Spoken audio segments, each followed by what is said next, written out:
That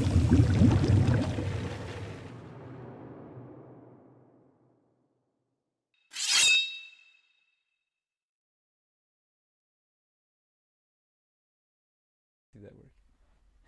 Hello, welcome to On the Anvil episode, what, 15, 16, 13? 15. Episode 15! Oh, this is the show where we take you behind the scenes here at Dwarven Forge. And right now the behind the scenes is a little frantic. It sounds like my kids are running around, stamping around on our ceiling above us. We are off the air for a week, and it seems like I've forgotten how to run everything. So we have a little rough and tumble beginning, but we'll see if we can hammer it out. So we have a really fun episode for you today. We have a couple of special guests here. Do you want to say some special guests? Let's see if I can. Wait, can I get this? Let's see if I can get this thing working. There you go. Whoa. Wait, I'm not the special guest. Momo, you gotta say something. Momo, speak. Momo doesn't understand computers and video calls or anything. So Momo says hi. He's chilling. And I say hi too. Hello. Oh, and Selena's here. Woo! So we got our video wizard, we got our sculpting wizard, we got our hellhound, and we have the back of my head. I'm still not entirely sure how I got this going, but I don't know. We're all over this. I don't know.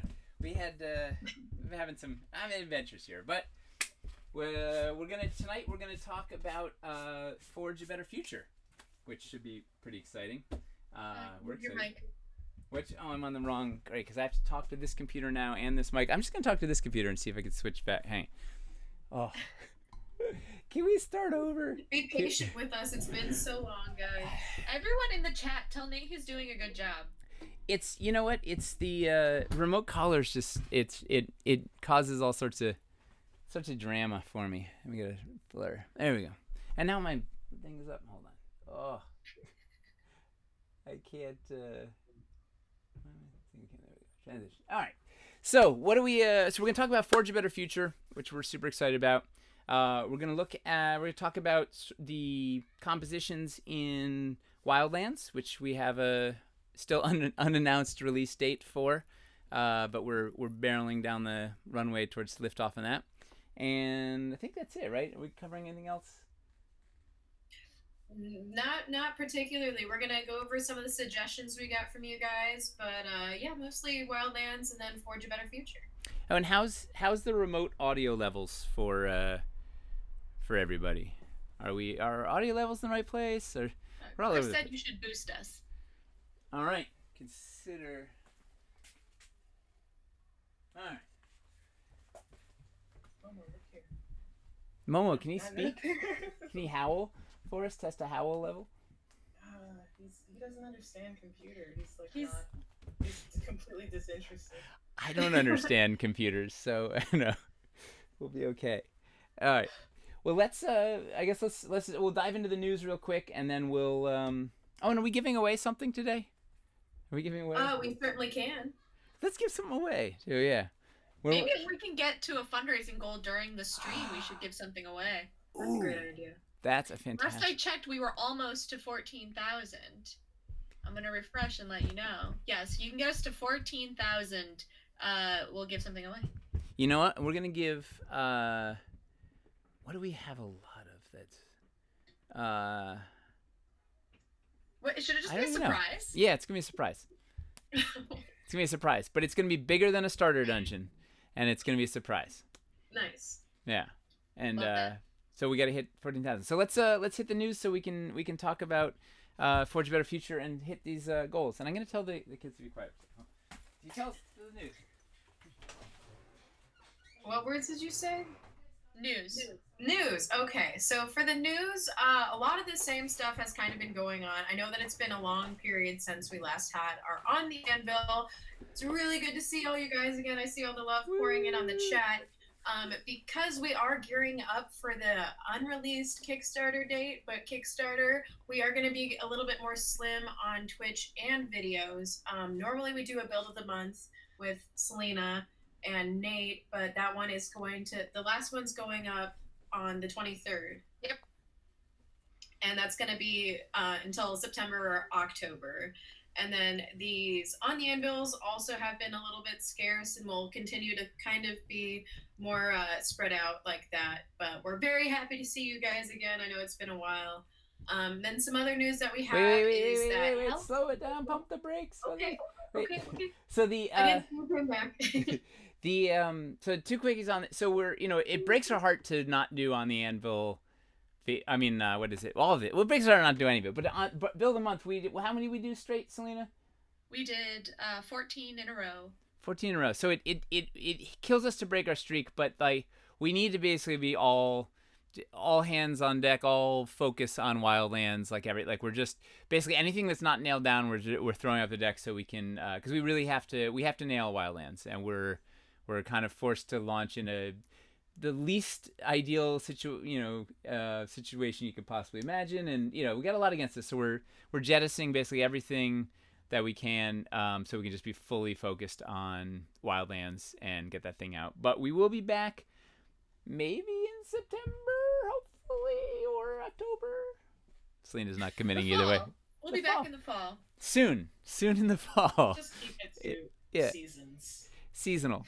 And similarly with On the Anvil, we'll do a couple of episodes between now and launch, but it's not gonna be every week right now. We just need everything on getting Wildlands out. But we're gonna have a staggering and annoying amount of content for you come Wildlands, right? We're gonna have videos up the wazoo. We're gonna be overly ambitiously, the plan right now is to do at least one 30-minute live stream every single day, 7 days a week for the duration of the Kickstarter. So we will have basically at the end of the day, last in Hellscape, we kind of had roughly at 6 o'clock every day we were sending out our update. We're going to do a live stream update in conjunction with the text update. So we can just sort of real time talk to you guys like, hey, here's the new thing you unlocked. Here's the new thing. Check this out. Field the questions. Show the thing that you talked about the day before and whatever. And some of those days we won't actually do updates. We'll do like a game or a build or something, whatever. But basically every day we'll have a little something, a little piece of content every day. Plus all sorts of videos that Selena's going to be producing, cutting, starring, and who knows what. Like it'll be all over the place. Plus, surprise. Plus we'll do live builds. Toby's gonna do speed builds. We're gonna I don't know. Who knows? We'll I don't know. We'll set up a camera on Nina's desk and we'll strap a camera to Momo. Oh, Momo came out. I love that. Well, we just hit 14,000 on the fundraiser. Thanks, guys. Okay. Okay. So here's what we're gonna do when we get to let's finish the news and then we'll do 2 giveaways. We'll make a second deadline. We get to 15,000. Yeah. All right. So sorry. So other news. That's it. So we hate to not do content, but we just need to we got a lot on our plates. All right. What else we got in the news, Miss Masington? So we have 2 other Kickstarters that are currently happening Woo! by people that we consider allies in our field. One of them is Fantastic Layers, you said, by Mike Shea. It's Mike Shea, Scott Gray, that rhymes, and James Intercasso, and it's, you guys probably all know Mike Shea of Sly Flourish, and he's been a long time backer, and he's just an awesome human, right? He's at every convention, and he's super passionate about this. He puts out content every day on Sly Flourish. Well, sometimes, I mean, he'll put a tweet out every day, and stuff, but he's churning out tons of content. He just did Grendel Rude. He did the Return to the Lazy Dungeon Master and the original Lazy Dungeon Master, and he's a fantastic guy and a long-term DF fan, and he knows how to kick out really good content, and it's really cool. It's boss fights that you can just plug into your campaign, and they're for every tier of adventure. So there's low level ones, there's big ones, there's it should be really cool content. He's got a really awesome team that the 3 of them should be churning out cool stuff, and it's you're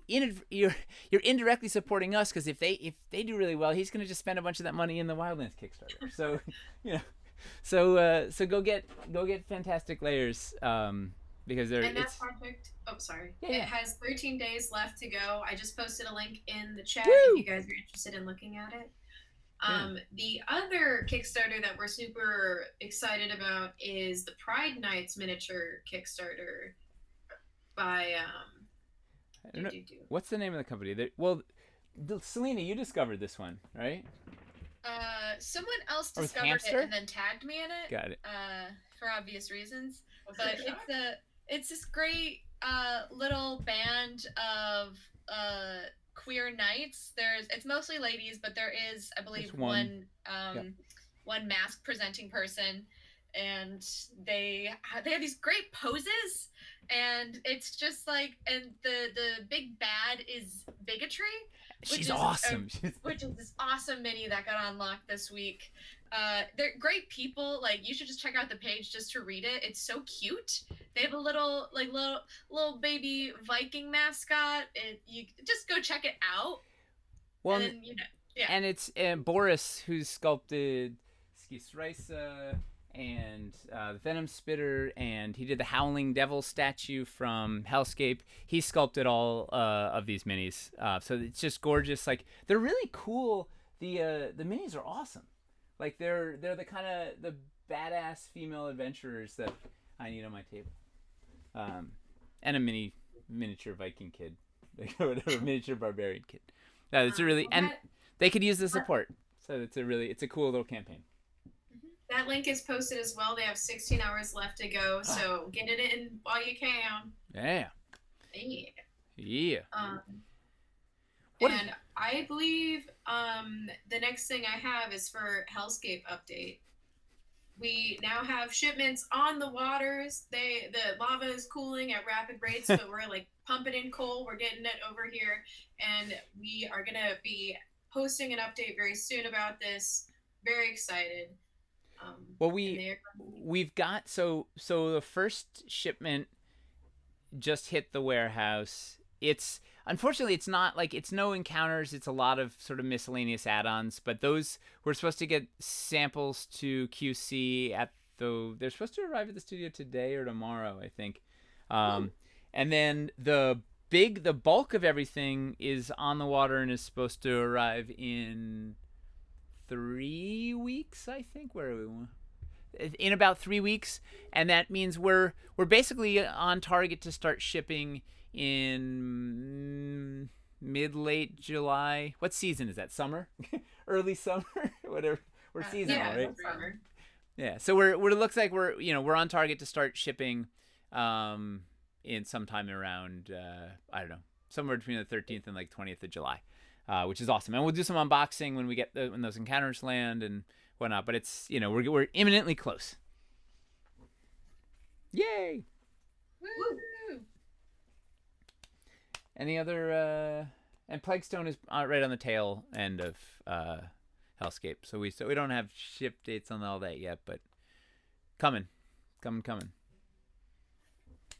all the news I have behind the anvil. Now back to on top of it, I guess. I don't know. Love that.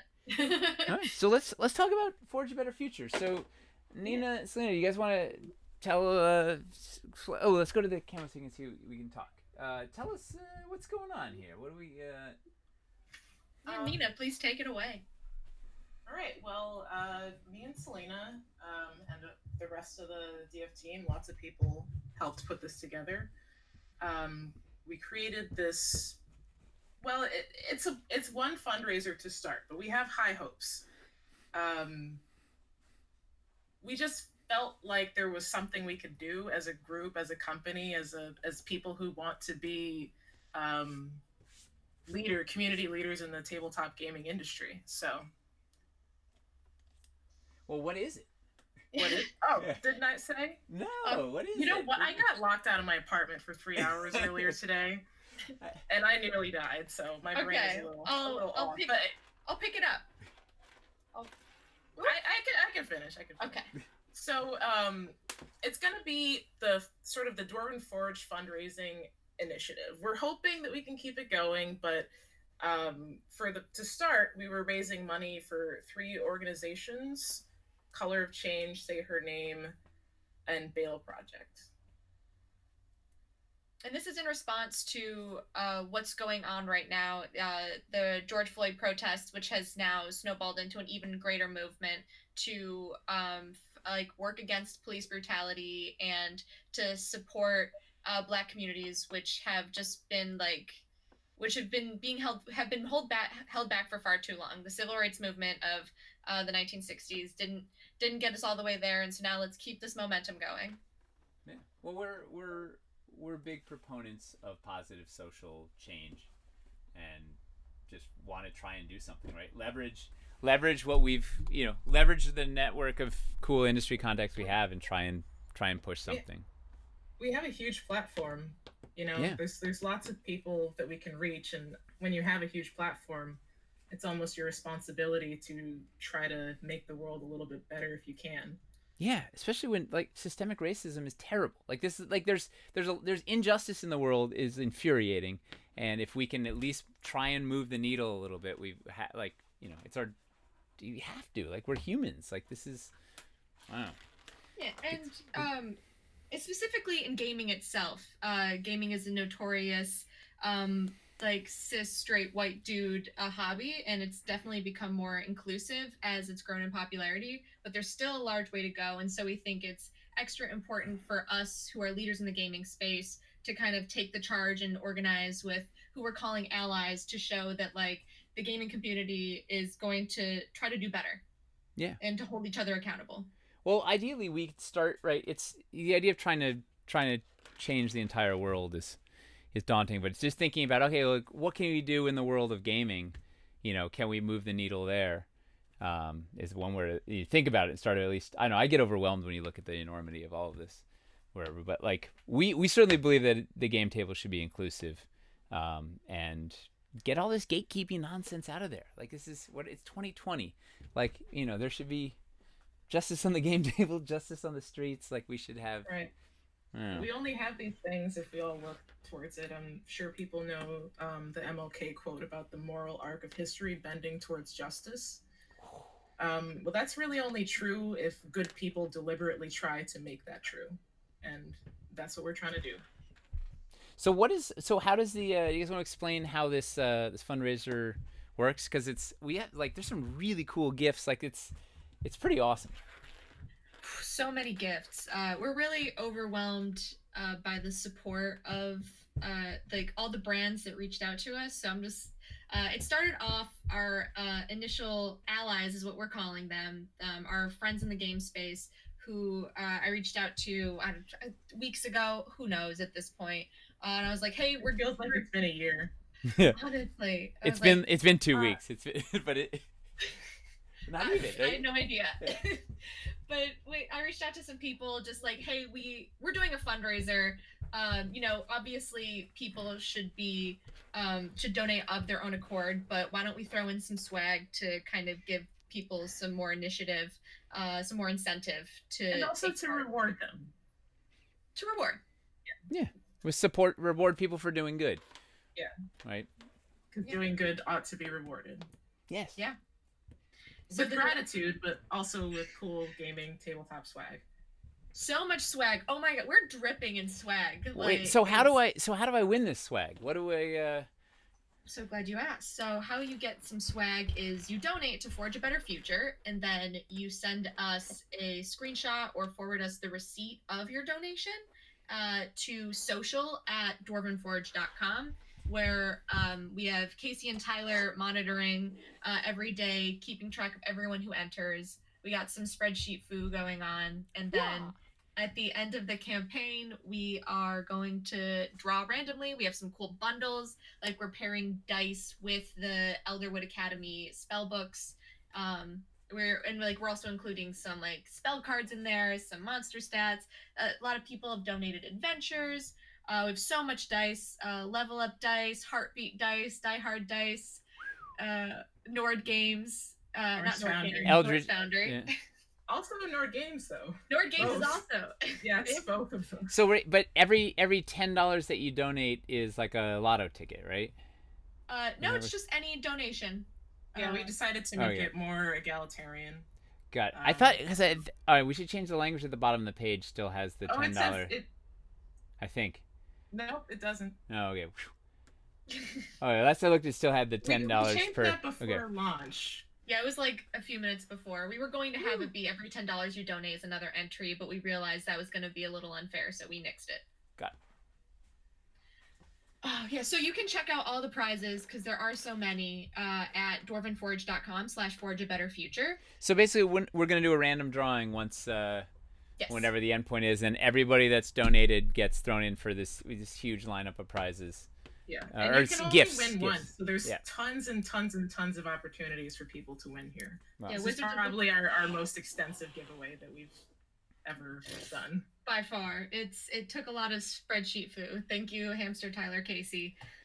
Wizards of the Coast donated their extremely limited run of their Sapphire Anniversary dice set. It retails at like $300. Has real sapphires in it. That's absurd. Well, what's cool is that all these all these companies just came out of, like, as soon as people heard the thing was going on, like that was the touching thing. It was just little Wizards of the Coast was like, hey, how do we help?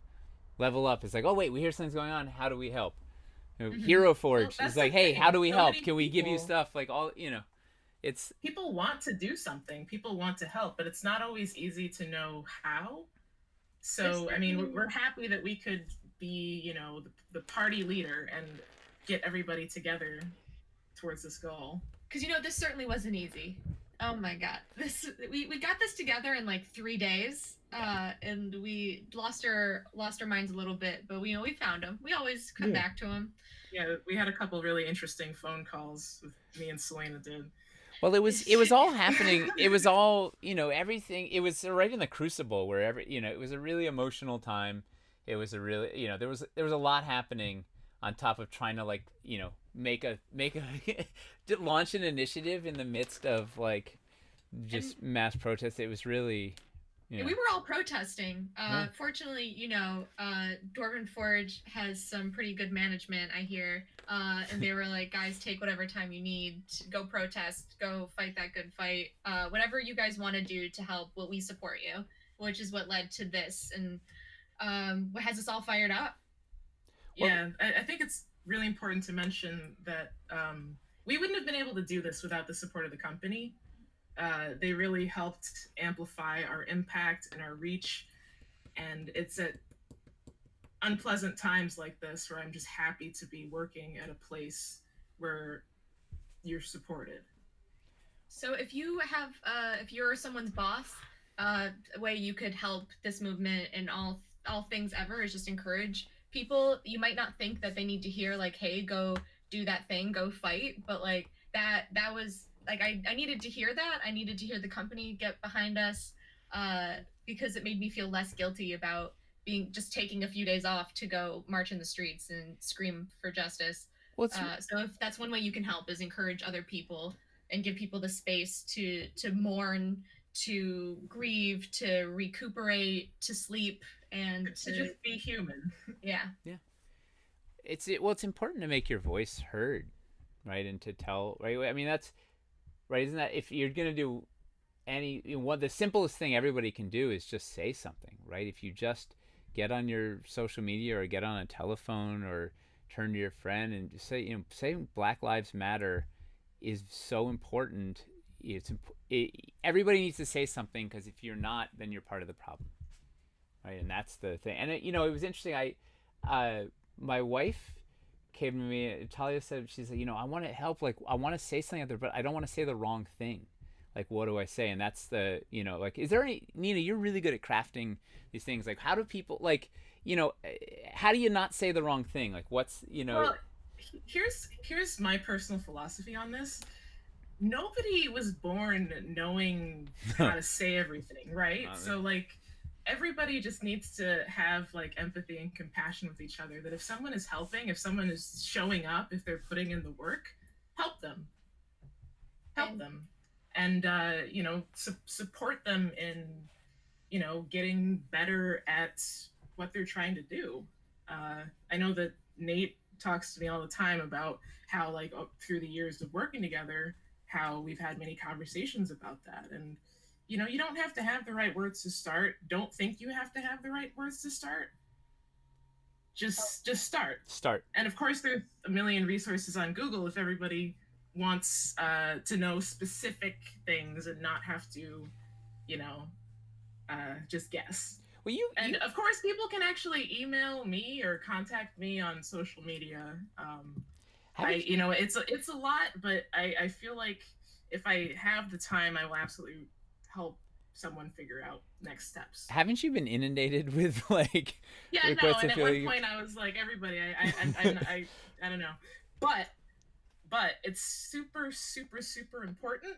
And if I can help one person have a greater impact in this world, then it's worth it.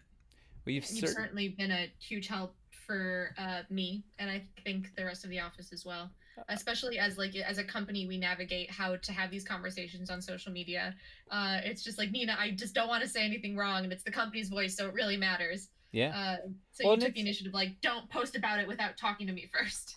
Well, and it's Yeah. No, I really wanted to make sure that not a single thing went out after other things. But anyway, well, it's hard also, like, just internally, right? It's hard. Talking about racism is hard, right? They're challenging conversations, and it's sometimes hard to make a space. How do you make the space safe to do that? And I know you've been the whole team has been really good about it, right? Because I've said a lot of the wrong things. So. I feel like everybody, we just kind of fumble through it, but as long as the intention, I think as long as everybody's understanding the intention, you can and listen to each other, you can figure out how to, like, I don't know, sort of navigate the stuff and improve as humans. I think that we've been pretty good about it. Oh. As a company, obviously not perfect, but I think the main reason why we've been successful at it is a willingness to listen. Yeah. So that's something that's like super, super important for anybody that wants to be an ally. Is listen and speak with empathy. And if you're not going to speak with empathy, don't speak yet. Get to the empathy and do some listening. Something that I found helpful as I was like, what should I, like, as a white person, like, what should I say? What's appropriate? Should I be saying anything? Is like you've probably heard people say this, but amplify Black voices. Yeah. Like, everything I've posted on my personal Instagram has just been sharing what other people have said. Other Black people who've said it far better than I can. I'll screenshot it, I'll tag them, and I'm like, this person said it better. Hashtag Black Lives Matter. And also, if you search the hashtag Black Lives Matter or Justice for George, Justice for Brianna, or any of the charities that we did this fundraiser for, to be honest. Yeah, Color of Change has a ton of resources for you. Say Her Name has a ton of resources for you if you want to get out there and do something.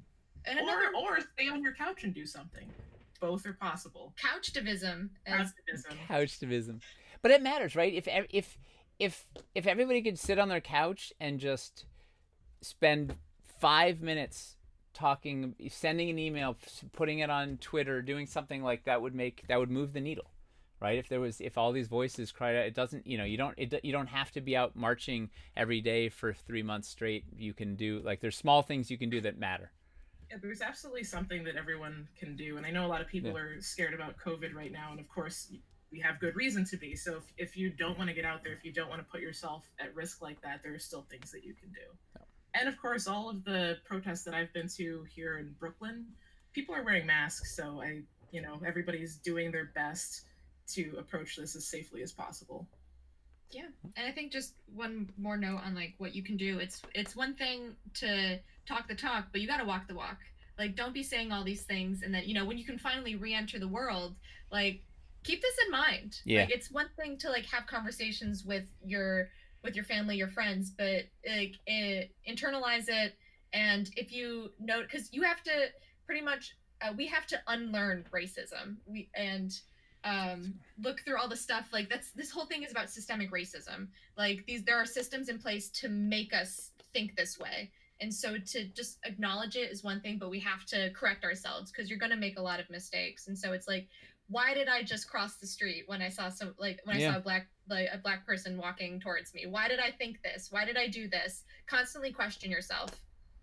But now I feel like I'm getting soapboxy, so I should probably stop. No, but that's it's important to just keep thinking, right? Don't let this go away. Like, keep acknowledging and identifying the problems so you can start working towards solving them. And none of this is going to get solved overnight, and none of this has been going on for hundreds of years. But at least if we can keep it in the light and keep being conscious of it, that's a first step towards resolving it. And the thing to remember is it can seem so big and daunting, and it's easy to get discouraged, but the thing to remember is there have been so many terrible things in history that people thought this is going to be forever. Like, I'm never going to get out from under the boot of this horrible dictator. And you know what? Things change. People make a difference. And you can bring it back to gaming. A small thing you can do is practice it at your game table. Make sure your game table is inclusive. Make sure when you're at conventions it's inclusive. Like, in the little sphere of influence that you have, make sure it's inclusive across the boards. Like, this hobby should be for everybody, and it is for everybody, right? So. And in terms of gaming, Nina had recommended this as I was starting to become a DM. I was asking her specifically about accents, but I think this applies to all things in gaming. Like, are you punching up or punching down? And to keep in mind of who you're punching down. Who is your villains? Are all of your villains queer? Are they all black? Really question your choices as a DM and making sure that you're being fair to everyone. Well, be conscious of the choices that you're making. Yeah, because they have an impact, right? Think about the stories that you're telling, and what's the impact of that, and how that can ripple out from your game table. Yeah, what content are you consuming? Are you most of unfortunately a lot of I haven't actually looked at the numbers, but a lot of gaming streams, YouTube channels, etc. are mostly white people. They think about that. Think about how you can boost the other people, other people of color. Like, what can we do to become more inclusive? How can we lend a hand and just let me help you up? It's about being welcoming. Yeah. It's about creating a space that doesn't feel hostile to people that want to be in it. A smile can go a long way. And it's been changing, right? Absolutely. You've been facing gatekeeping nonsense forever. Right? Absolutely. It's definitely way different than when I was younger. I see the improvement in the gaming community, tabletop and video games. I see a lot of improvement. And there's still plenty of room for improvement. So. Oh, there's know what? Is there ever not room for improvement in anything? No, that's part of. This is why you have to just tell me to stop sculpting. Like, you know what? Just stop working on that thing. Put it down. Move on. Well, that's because there's always room for improvement. Mace, does the chat have any questions for us? There's been a lot of positivity so far. They would like to know, just as a precursor again, when does it close? How to actually submit the receipt and everything like that, and kind of logistics. But everybody's very thrilled with what you guys have helped push this company to do. This is running through Friday.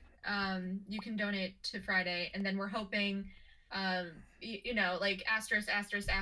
if we can figure it out. But we'd like this to become a monthly thing where we have a feature in our web store to donate to our charity of choice every month.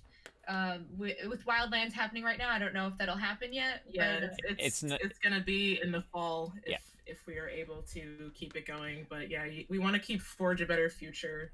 Well, maybe it's a quarterly. And it'll be rotating charities, not always the same ones. Maybe it's a quarterly thing. Quarterly makes a lot of sense. Yeah, we'll talk about it more. Yeah, but the intention is for it to be a long-standing initiative, right? We want to. This is just a good reminder that if we have a platform, we should use it to try and keep pushing for positive change in the world, because we want to make the world a better place. We're forging a better one. Yes. After all, we do have to live in it. Yeah. So if we can get to what 15,000 by the end of this episode tonight, we'll throw a second surprise gift to somebody. Don't know what it is yet. Yeah, it's all a big surprise. So I guess highlights are: see all the prizes at dwarvenforge.com/forgeabetterfuture. Donate at gofundme.com/forge-better-future. Well, all that link is on the Dwarven Forge page has a link to everything, so that's easier. Totally. And then you enter to win that swag is to email social@dwarvenforge.com a screenshot of your receipt, or you can just forward the receipt directly. And then we'll be in contact with the recipients this weekend, beginning of next week, when we can do it. Right, but make sure to check your messages, because if you don't respond within, what did we say, 48 hours, then we'll just move on to the next person. So don't forget to check. So the drawing is on Friday, or the ends on Friday? The drawing's on Monday. We're gonna try to do both in the same day. All right, ever ambitious. That's it. Yeah, U.S. only, except for gift cards. Gift cards can go anywhere in the world. And there's a bunch of gift cards, right? We have some Dwarven Forge gift cards. Hero Forge is a gift card, right? There's Hero Forge did a gift card. We're doing Rook a gift and Raven. Card. There's a Rook and the Raven are doing $300 gift cards. Wow. Yeah, there's some, like, seriously, it's unbelievable. Like, the support, that's the thing. And not just companies, right? The people you see in the list of donors, there's all these familiar names of all, all these Dwarven Forge backers. Like, you see all these names popping up that and it's like, it's pretty, the support is really, it means a lot. It's really nice to see everybody trying to push to forge a better future. Yay. Has the chat said anything else, Mace? Does the chat want to see Momo's haircut? Yeah, that's the majority of it. There was one pretty smart comment. Ooh. Go ahead and let Momo be the. So Momo got a haircut because it's very hot, and I think he looks pretty handsome. You did a good job. Thanks. He looks kind of like a hippie before. It took a long time, and it was a real struggle, and I think he hated me a little bit. But he's proud now. But at least he's cool now. I brought one of my fur babies.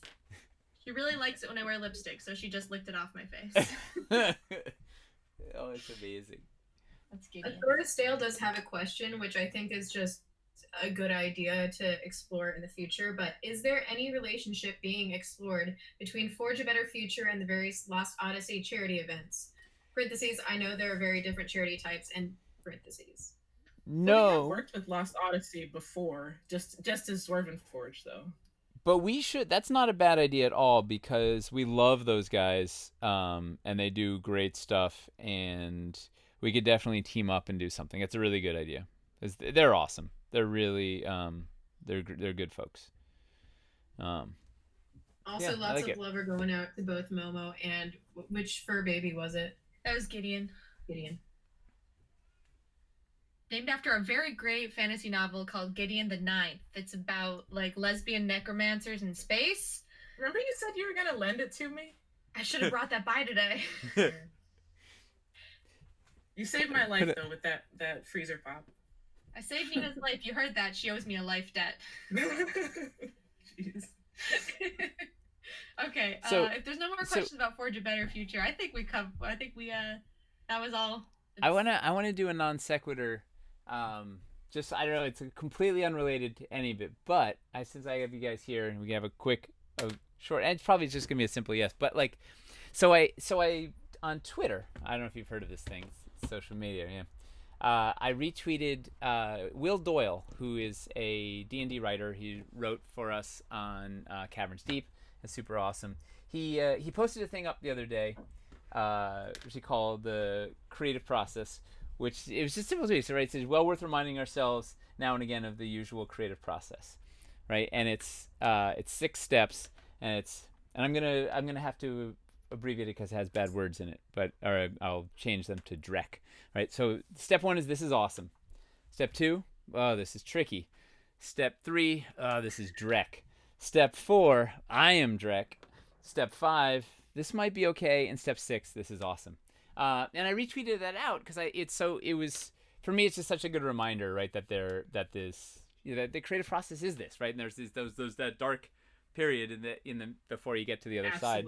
True. And it's crazy how many, like, I tweeted that thing out and all these people are like, hang in there, you're gonna get through it. It's really, all this cheerleading stuff came out. It was really nice, and I'm like, but that's the point of it is to remind people. I just wanted to make sure it's true for you guys, right? That the creative process there's this dark period in there where you're just like, you're full of everything, right?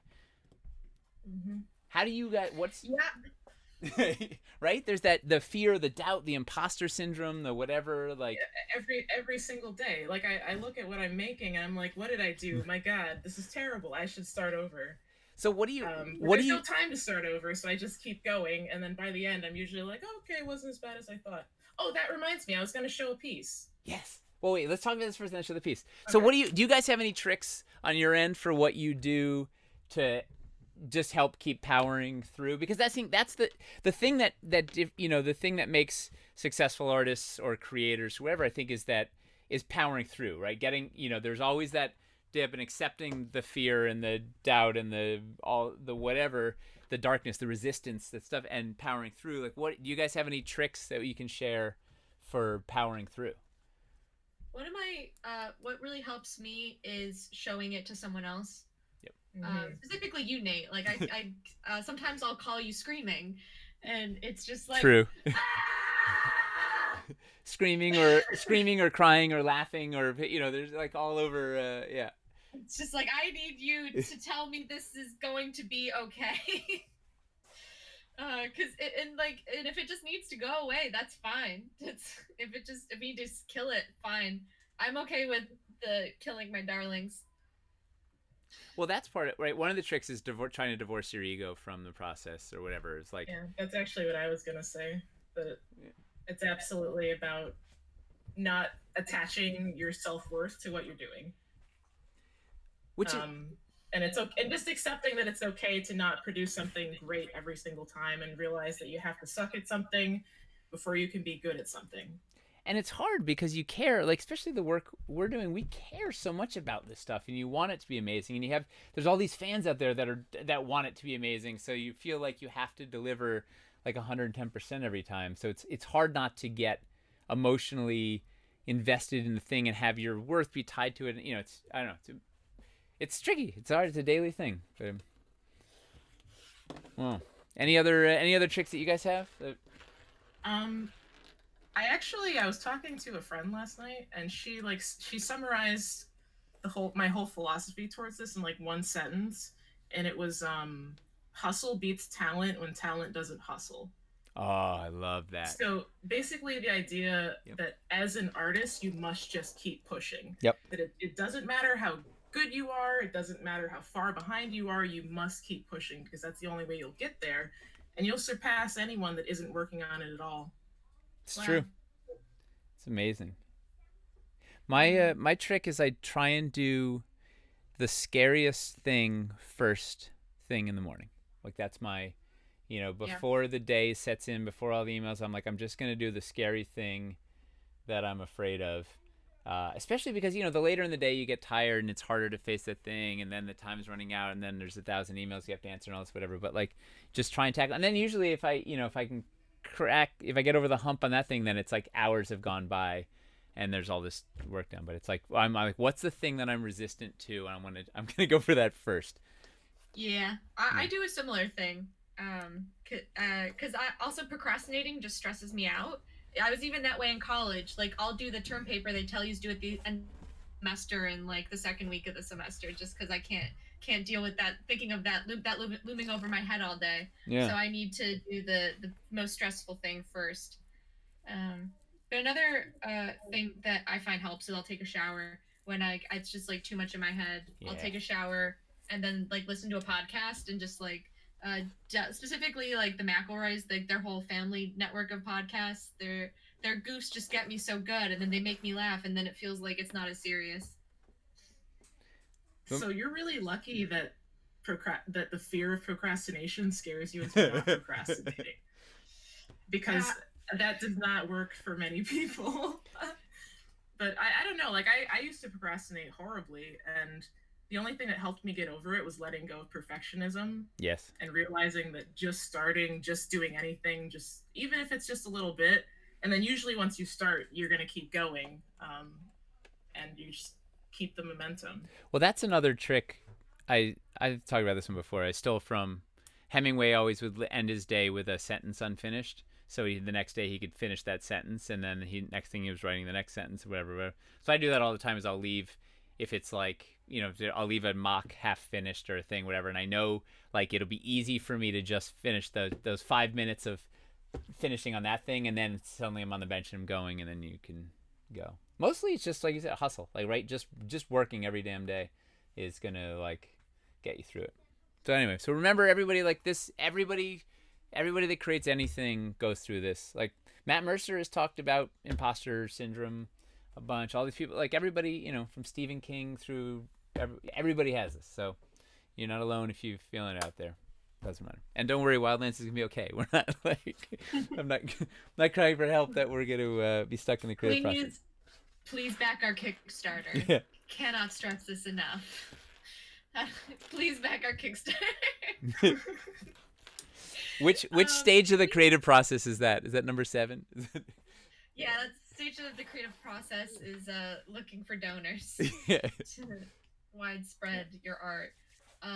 So I guess if the chat has anything to say, now would be a good time, and maybe we could pick the keyword for the first giveaway. Yeah, that's a good idea. What should it be? Nina, do you have any ideas? For the giveaway? Yeah. Well, I'm gonna say something crazy. Yes! Everyone's just gonna be mad at me. So. All right, I'm ready. Oh no, I can't. Jay's gonna be mad. He's gonna be mad. I don't want the pressure of being the person that made the company go under.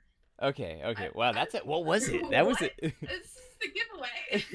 Yeah, I know. I want to give away something awesome. Are we But we the can't. keyword? We gotta give away something reasonable. All right. Well, how about the keyword? How about a Chamber of Sorrows? I was talking about the word keyword. for the giveaway. Keyword. Oh, the word. The keyword. Oh my god. Oh. My god. I don't know. I think it should be like. You know what? I think we should make it lockout. Yeah, that's what I was gonna Lockout. say. It should be lockout or locksmith or something like that. LOCKOUT. Lockout. LOCKOUT. One word. Lockout. That's it. Why my brain is soup. Oh, I need to load in these. You're doing a great job, though. Don't forget your keys. If you live alone, don't forget your keys. Give That's my big advice for the day. Give a spare set to a friend nearby. Yeah. What's? Well, we're cruising towards this 15,000. What are we at? What are we at? We're almost at 14,300. So I think if we keep, texting all of our friends and family, a good text could be like, the only way I'll know you're not racist is if you donate to this fundraiser. Selena, that's emotionally manipulative. That's fine. It's for charity. I think we can get to 50,000 by the end of this. You know what we're gonna do? What are we gonna do? We're gonna, if we can get to 15 of this, we're gonna give away. We've got some limited edition. Like, I think we have a set of white marble, something still, Yeah, and or a I couple think so. of Chamber of Stars thing. We're gonna give some limited. We're gonna send somebody a cool limited edition thing that they can't buy elsewhere. Whatever we Yeah, some that's limited. what we're doing. That's what we're doing for Forge a Better Future as well. So you could win 2 Jade Temples. Huh? Yeah, let's just do something. Just something bonkers. We can get to 15,000.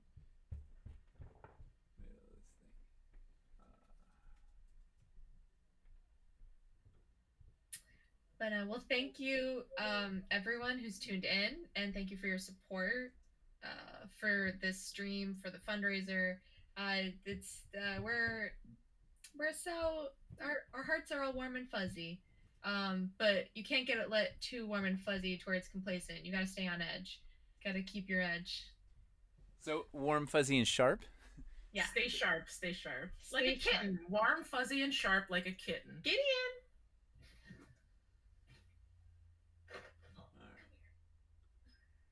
I'm just loading a couple teasers. You have to be like Harrow. Harrow's the other cat also named after the book. Harrow Hark in the book is a necromancer, so I named my cat Harrow so she could be a necromancer. She's a necromancer. Yeah, sure. Hi. All right. So let's. Goodbye. Are you showing some beans? Oh, Nina, the bean. Yeah, Oh, the the bean. Yeah, no, I really need like a brain assistant that just tells me That's called the what I'm chat. thinking from moment to moment. That's the chat. Okay, so wait, am I on? I can't even tell if I'm like on camera right now. I think so. Yeah, hold it higher. Yeah. Can people tell me? Yes, you are. All right, Keep so talking. I'm just showing you guys this one because like we're really getting close here on these big clay pieces. So this is one of the only ones I still have working on right now. This is going to be part of the Aaron Thor Mountain expansion.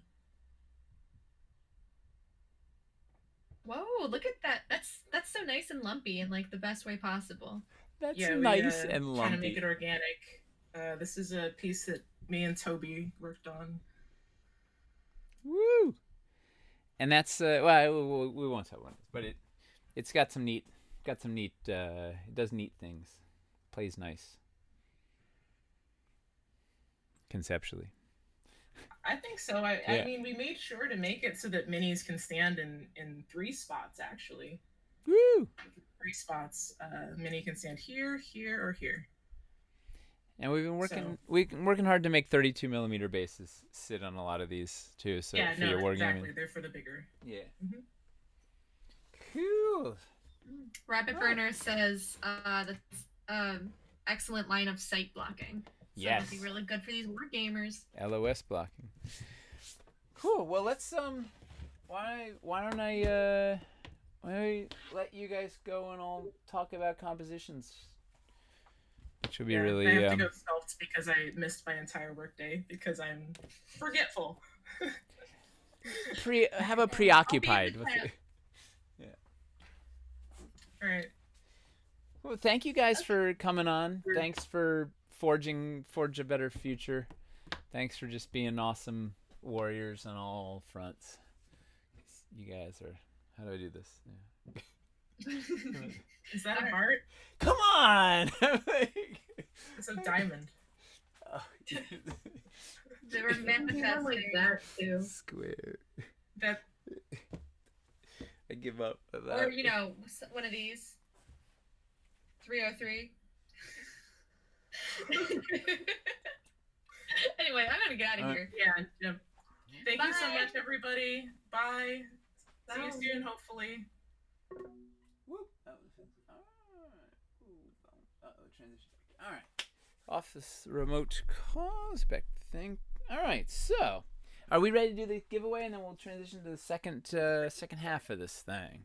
For sure, we can do the giveaway. Let's do it. Lockout. And this is All the right. mystery. This is the mystery giveaway. We don't even know what we're giving you yet. It was for breaking 14,000 in Forge a Better Future. And if we can break 15,000 by the end of the night, we'll give away some limited edition thing you can't buy elsewhere.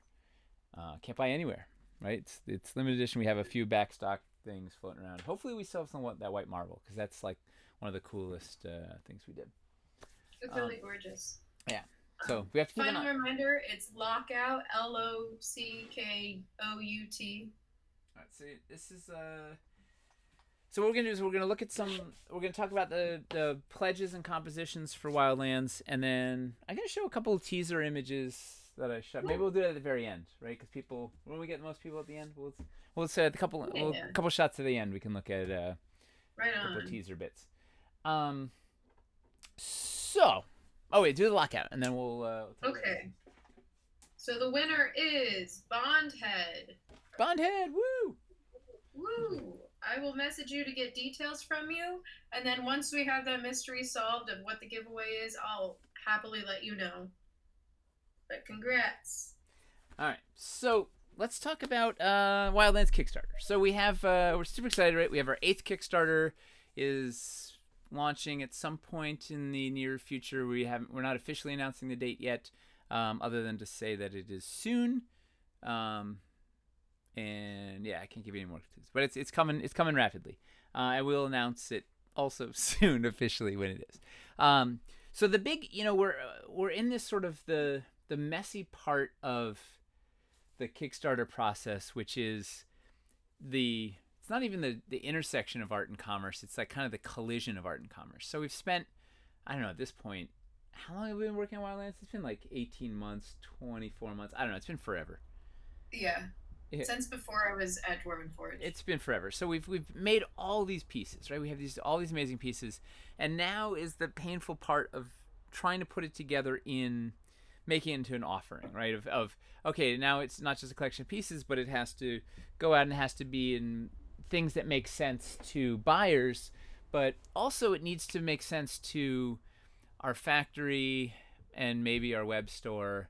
And there's a lot of there's so many factors that make it harder than it should be, and some of it is mold compositions, and some of it is SKU limits, and some of it is manufacturing limits and minimum order quantities and general threshold of there's a lot of stuff that you have to sort of go into. Not just you can't just always make the coolest sets you want to make. Unfortunately, like there's a lot we have to deal with. So I'll talk you through some of the constraints, and then I'll tell you the logic of what we're going at. So the big curveball we just got a week ago is our factory said they don't think we can do more than 150 different sculpts on this, which was a huge surprise. And it's essentially big picture. The factories that are doing what we're doing are on the decline, and coronavirus has kind of accelerated that. So they're not sure how many. They still don't have all their workers back, and they don't know if they're coming back. And I don't know. There's a lot of stuff. So we, to put in perspective, in Caverns Deep we had 236 sculpts, I think. So 150 is a lot less, and we were targeting less than Caverns Deep, but more than 150. So that was the initial, like, kind of is thrown a big wrench in the composition works. Although, and we'll talk about stretch goals in a little bit, it's going to affect how stretch goals work, and stretch goals will be a little more real based on that. So number of pieces is a big constraint. The terrible learning from, well, there were several terrible learnings from Caverns Deep, which was our 6th Kickstarter, and one was that too many choices make fulfillment like just a mess. I pushed the needle too far in giving backers as many options as possible. We had, I don't remember what the total number of sets. It was 120 sets times 4 different unpainted, painted, ice, and Underdoom paint schemes, and whatever. It was like there were so many, and then multiple combinations of the thing counters, whatever. It was like it was so staggering for the factory, like fulfillment. It was one of the things that slowed down fulfillment was we just had too many different sets. So there's a limitation on how many sets you can do and still fulfill on time. And then the worst, the real heartbreaking thing that we just sort of discovered is that the encounter model as it stood in Caverns Deep is not sustainable in our web store. So like we can't really restock the vast majority of those encounters. There's too many different pieces in too many different sets and too many different encounters to make it feasible to do batches, because we have to, our minimum order quantity for a piece is generally 3,000 of a piece, and a bunch of those encounters have like one of a thing. They have 100 different pieces and like 1 or 2 of some of them, and it's like our order, like our restocks, we're not getting 10,000 of a set. We're getting 200 of a set or something. Like we're not, we are a small company. We may have massive Kickstarters, but we are a very small company. We have limited resources, so it really crushes me that we're probably never going to be able to restock a majority of the encounters. Like we got Dread Hollow because of a sweetheart deal with the factory, but like a lot of stuff we're not going to restock. So that's affecting that'll affect this a bunch. And I think we'll be okay in Hellscape, but I don't know. That was only 3 encounters and whatever. So those were the big constraints. I'm trying to think what the other core constraints are. Oh, so then here's the other fun part about figuring out how to make an offer. So we have the unique challenge that we have a very diverse range of backers, right? So we have these like uber mega backers who are just like, boom, here's $10,000. I just want everything. I don't care. Like, you know, there's a chunk of people that like money is no object. They want it all. Boom, and they want a big thing. Like, just give me tons of everything. Make it easy. Boom, and go. Then there's a bunch of people that want to spend a bunch of money, but are very particular in what they want to get. Right. So they're like, well, you know, they'll happily spend $3,000 to $5,000, but they want to really hone kind of what they get and be like, well, I want, you know, I already have 10 dungeons, so I don't want a bunch of these, whatever. And that was one of the things in Dungeon of Doom is like, if you got the Dungeon of Doom, but you already had dungeons from our first Kickstarter, you were just getting tons of walls and corners and floors that you probably already had tons of. And so that was an idea. So there's that, that's your backer. Then there's a bunch of backers that are roughly will spend, you know, about $1,000 or $1,500 that are similar, super hyper focused, like really minning and maxing. Like, I want to get, you know, this and this, and they know kind of exactly what they want, the kind of encounters they run thing, and they really want to very specifically kind of maximize their budget, and really have the maximum amount of selection possible. Where they're like, well, I want these pillars, but I don't want those chairs or whatever, you know, the sort of maximum. And then there's there's like the kind of newer backers or people that just don't have thousands of dollars to spend on toys, which is the vast majority of the people in the world. Right? It's like most people like, what do you mean you spent $5,000 on miniature toys to make a dollhouse for your dragon? Like, that's Don't question my priorities. But yeah, so there's, you know, the people that want to spend $300, $500, $600, maybe it's their first time buying it, and they're like, once again, super hyper focused on like, well, what am I going to get that I can use on the table all the time, right? Like, well, that's where the dungeons are fantastic, because they're like, you know, you buy $300 for the dungeons, you can build tons of different dungeon things that you can use over and over and over and over and over again. And you know, Mike Shea, Mr. Sly Flourish, writes a guide every year that's sort of a targeted at that. Like, hey, if you know, because he's generally that's sort of his realm, is he's like, you know, I'm gonna just get just what I need for doing these like boss encounters and things, and like is really good at focusing on like, hey, if you want to maximize your budget, here's a couple of things. Like the Stairway to Violence is just a, you know, surefire thing. You get that, blah, blah, blah.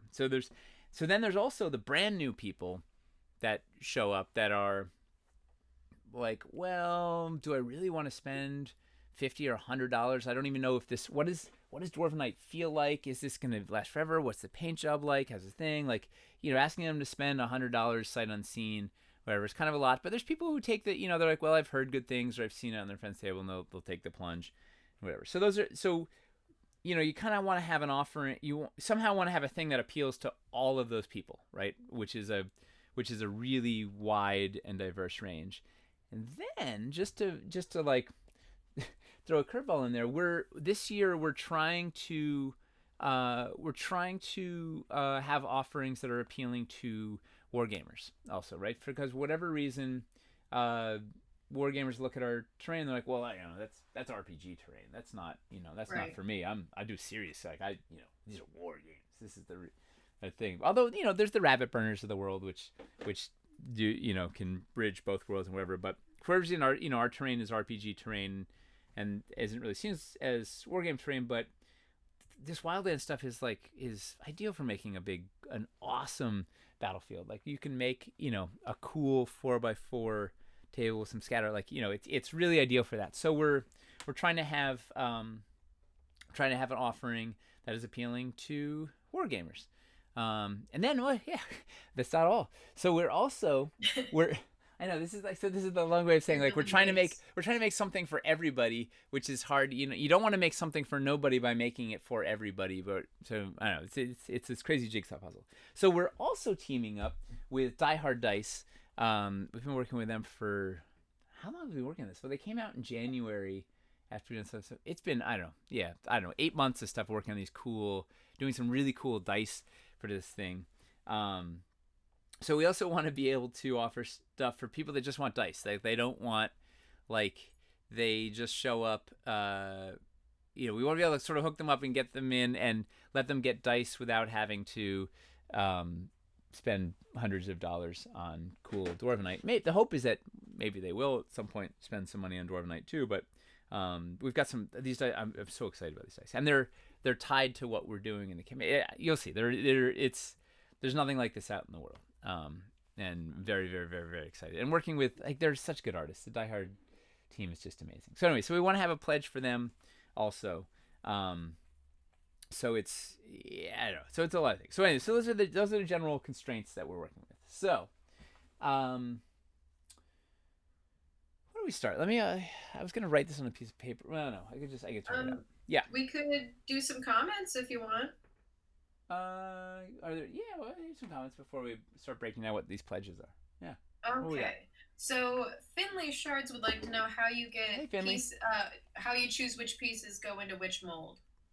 We don't. The factory does, and it's like they have this crazy algorithm based on they don't figure out the final mold configuration until they see our order, and then they reverse engineer the maximum efficiency based on our order, which is great for the Kickstarter, not necessarily as good for restocking the web store, because sometimes some things are grouped with some things from another, whatever. But they tend to have they're really clever about how they min and max this stuff, because also it's all this weird, if you're always going to have a ratio of 8 of these things versus 3 of these things versus that, it's a whole complex thing. So the factory figures that out based on what's mathematically most efficient. No. And then Runkle Plays Games says, I'm not going to lie, I'd rather see a phased quarterly Kickstarter that would be easier on the wallet over time. 400 pieces in a set over a year in 100 pieces. It is crushing to see how huge the last few Kickstarters have been. I'm so happy that they've been so well received, but if stretched out more, I could invest more. When you price a 3K Kickstarter, I feel priced out. Yep. Then I want to slowly buy up, and it stays out of stock for 2 years. Yeah. Well, so and that's a very valid question, and so the challenge, the problem for us, we've talked about oh man, it'd be great to run 2 or 3 Kickstarters a year, and there's some companies that are able to do it. The problem is the amount of work to prep a Kickstarter. It goes down a little bit, but it's the amount of work prepping a Kickstarter for 50 pieces versus prepping a Kickstarter for 250 pieces, it's almost the same, and we just don't have it in us to the amount of logistics and planning and infrastructure, all this stuff. We couldn't do. Maybe we could do a mini one. We keep talking about trying to do a mini one off season, but we haven't. I don't know. We still have yet to actually pull that off. But I hear you, but it's just it's not feasible for us. It's so much easier for us to just put all our eggs in one basket and just push for the mega thing, and do it. And then you don't have to buy everything all at once. And there's plenty. I thought, particularly in Hellscape, I thought we had some really good. You could spend less than $100 and get some great stuff. And the key is, it's really hard for us to stock in the web store, but you can, if you swoop in right when we'll put, if you're on the mailing list, we let you know when it's going to go up, and if you swoop in, you can hopefully sometimes get the stuff. But yeah, it's really hard and frustrating. We wish we had enough capital that we could have everything in stock at all times, but it's just not. We don't have it. We can't do it. We have too many sets, and we can't have everything in stock all the time. So one nice note too is that with Hellscape, we kind of learned how to do kind of a wide variety of costs for sets too. And I think there's always been a good variety. So hopefully with Wildlands, even if you do want to buy everything, there should be sets in there that you do find well within your budget and something that you find achievable, and hopefully a good variety where you feel content and don't feel like you're being strained. Yeah. And it's frustrating to see there's so many cool things and it costs $3,000, but I don't know. I don't have an answer to that. unfortunately we're always going to try and make the coolest things we possibly can. So that problem will never probably go away. But I don't know. We'll see how it goes. This, maybe we'll change our model after this one or whatever. But so let's talk about these. Let's talk about the pledge. Well, are there any other big questions before I talk about the pledge levels? Finley Shreds has another one. Yes. Where could I suggest scaling your packs by terrain type and table space so that you can get a set that covers 1 foot by 2 foot or an equivalent volume of wargaming scatter terrain / battlefield features. Yeah. Which I think is a cool note. So, all right. So yeah, we're 2 steps ahead of you. So skipping the we'll have a build your own pledge, build your own wildlands, which will be just like sort of we've done every previous Kickstarter, right? It'll be like a $10 buy-in, and you can buy anything from our array of unlocked add-ons, pledges, whatever. You can, that's the sort of anybody that wants to min-max, like that's theoretically their dream pledge. But we'll talk about stretch goals on that one in a second because that's going to be a thing. I'll put this G's over here. So then we're going to have some sort of just the dice pledge. I don't know exactly what it is just yet, but we're getting there. So then we're going to have, so the target right now is to have a starter pledge that is, I think it's going to be $65, somewhere in that vicinity. And the idea is you'll get as much cool little scatter bits as you can. It'll be a lot like, I don't know, like the packs that WizKids sell where you get like the farmstead or whatever for $50. You get like the farmstead and it has like all the stuff, whatever. Similar like thing, but it'll be themed by our different zones that we're doing. So you could get the swamp themed one or the mountain themed one or whatever. And they'll all cost the same. It'll be 1 pledge and you choose your flavor in the pledge managers, right? To try and keep it, because that's the other thing is our pledges they all get doubled because we have a painted and an unpainted. So like, you're like, oh great, we've got 10 different pledges, but that big 10 pledges is suddenly 20 different pledge levels because of painted and unpainted, and it's really the Kickstarter system is actually really hard. Like the page is a mess. Anyway, so one pledge, starter pledge. Well, I guess it's 2, painted and unpainted, but it would be 65 painted. I don't know what unpainted. It will probably be 45 or something, but it's similar to the Hellraiser pledge from Hellscape. Bunch of little scatter. I was gonna actually build a thing out, but I think we're still working on the prices, so it might change. I didn't want to show you something and then have to take it away or add more. I don't know, but it's like 12 pieces of scatter or something, like some neat little cool bits that you can put around your table that look good on a battle mat or on your wargame table or just on your desk or whatever. And it's all the zones cost the same, so you just choose the flavor in the pledge manager.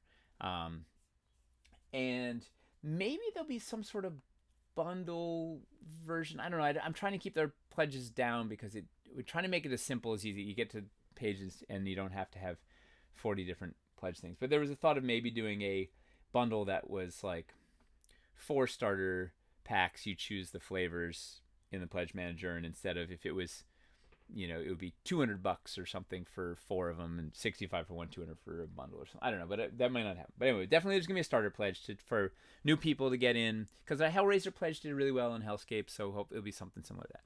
So then we'll get to the war game pledge. Okay, so this is here's the other big fundamental thing that we realize is that sculpted floors are really expensive, right? So I dread hollow. Do I have? I don't even have.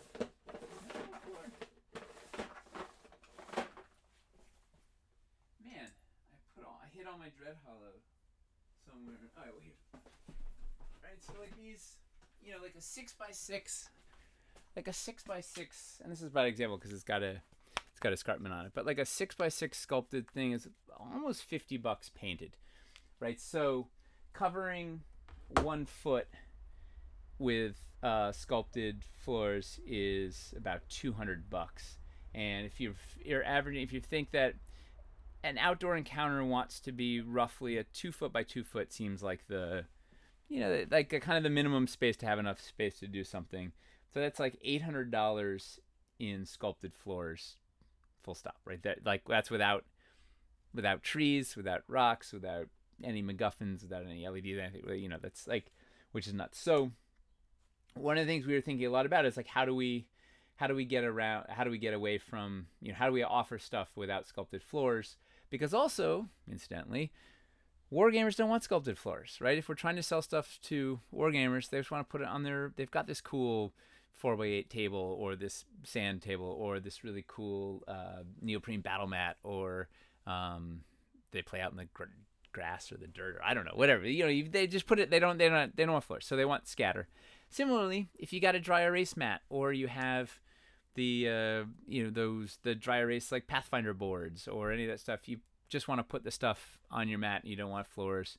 So it seems like there's a lot of people, or maybe you want to put some stuff in your caverns. You already have a whole bunch of cool caverns or Aranthor mountains, or you bought 4 Dread Hollow forests and you just want to put more scatter on there. Like there's plenty of people that don't want floors, so there's a lot of scatter heavy stuff that we're doing that will let you get stuff without floors, because the floors throw the price through the roof.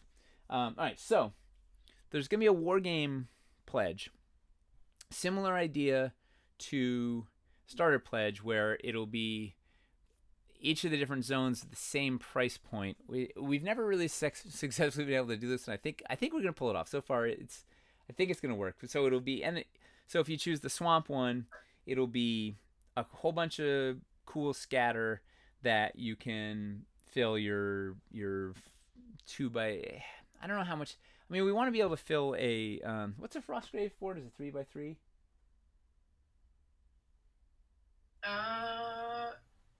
It's been a long time. It's either 3x3 or 2x3. Yeah, so the idea is to hit a minimum of that, but I don't know. We're still sorting out. But the target is like, I'd love for it to be 300 painted or 350 tops painted, somewhere around that. But the idea is it would be, so once again, you choose the flavor in the pledge manager, and it's just all cool scatter. And even though it would be called like the war game pledge, it's for anybody. It doesn't have to be wargamers. It's like, this would be the cool stuff that you could scatter onto your Caverns Deep stuff or your existing wilderness stuff, or onto your battle mat or whatever. But it's like a great selection of your of that zone's scatter. So some trees and some rocks and some hedges and a campfire and some MacGuffins, some whatever, like a bunch of neat stuff. And the focus on that stuff is stuff that breaks line of sight, stuff, things that could be either objectives or breaking line of sight, and things that you could potentially put armies on. So, not just like a big pointy piece of elevation isn't as good as like some elevation that has some flat spots that you could put some of your army on there.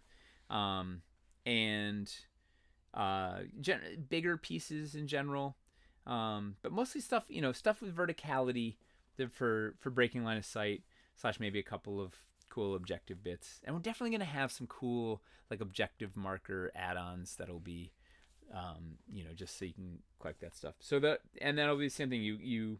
It's one pledge. Well, they'll be painted, unpainted, and you choose your flavor in the pledge manager. Do we have any questions about those two yet? About which two? The pledge manager? No, these 2 pledges so far. Oh, no specific questions about that.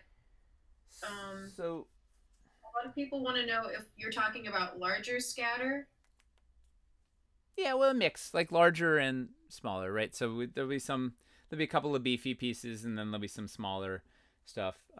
But generally, you want stuff that is at least at the bare minimum, right? You'd want to at least cover waist high for some partial, but generally, like you favoring stuff that can really block line of sight on a 32 millimeter mini.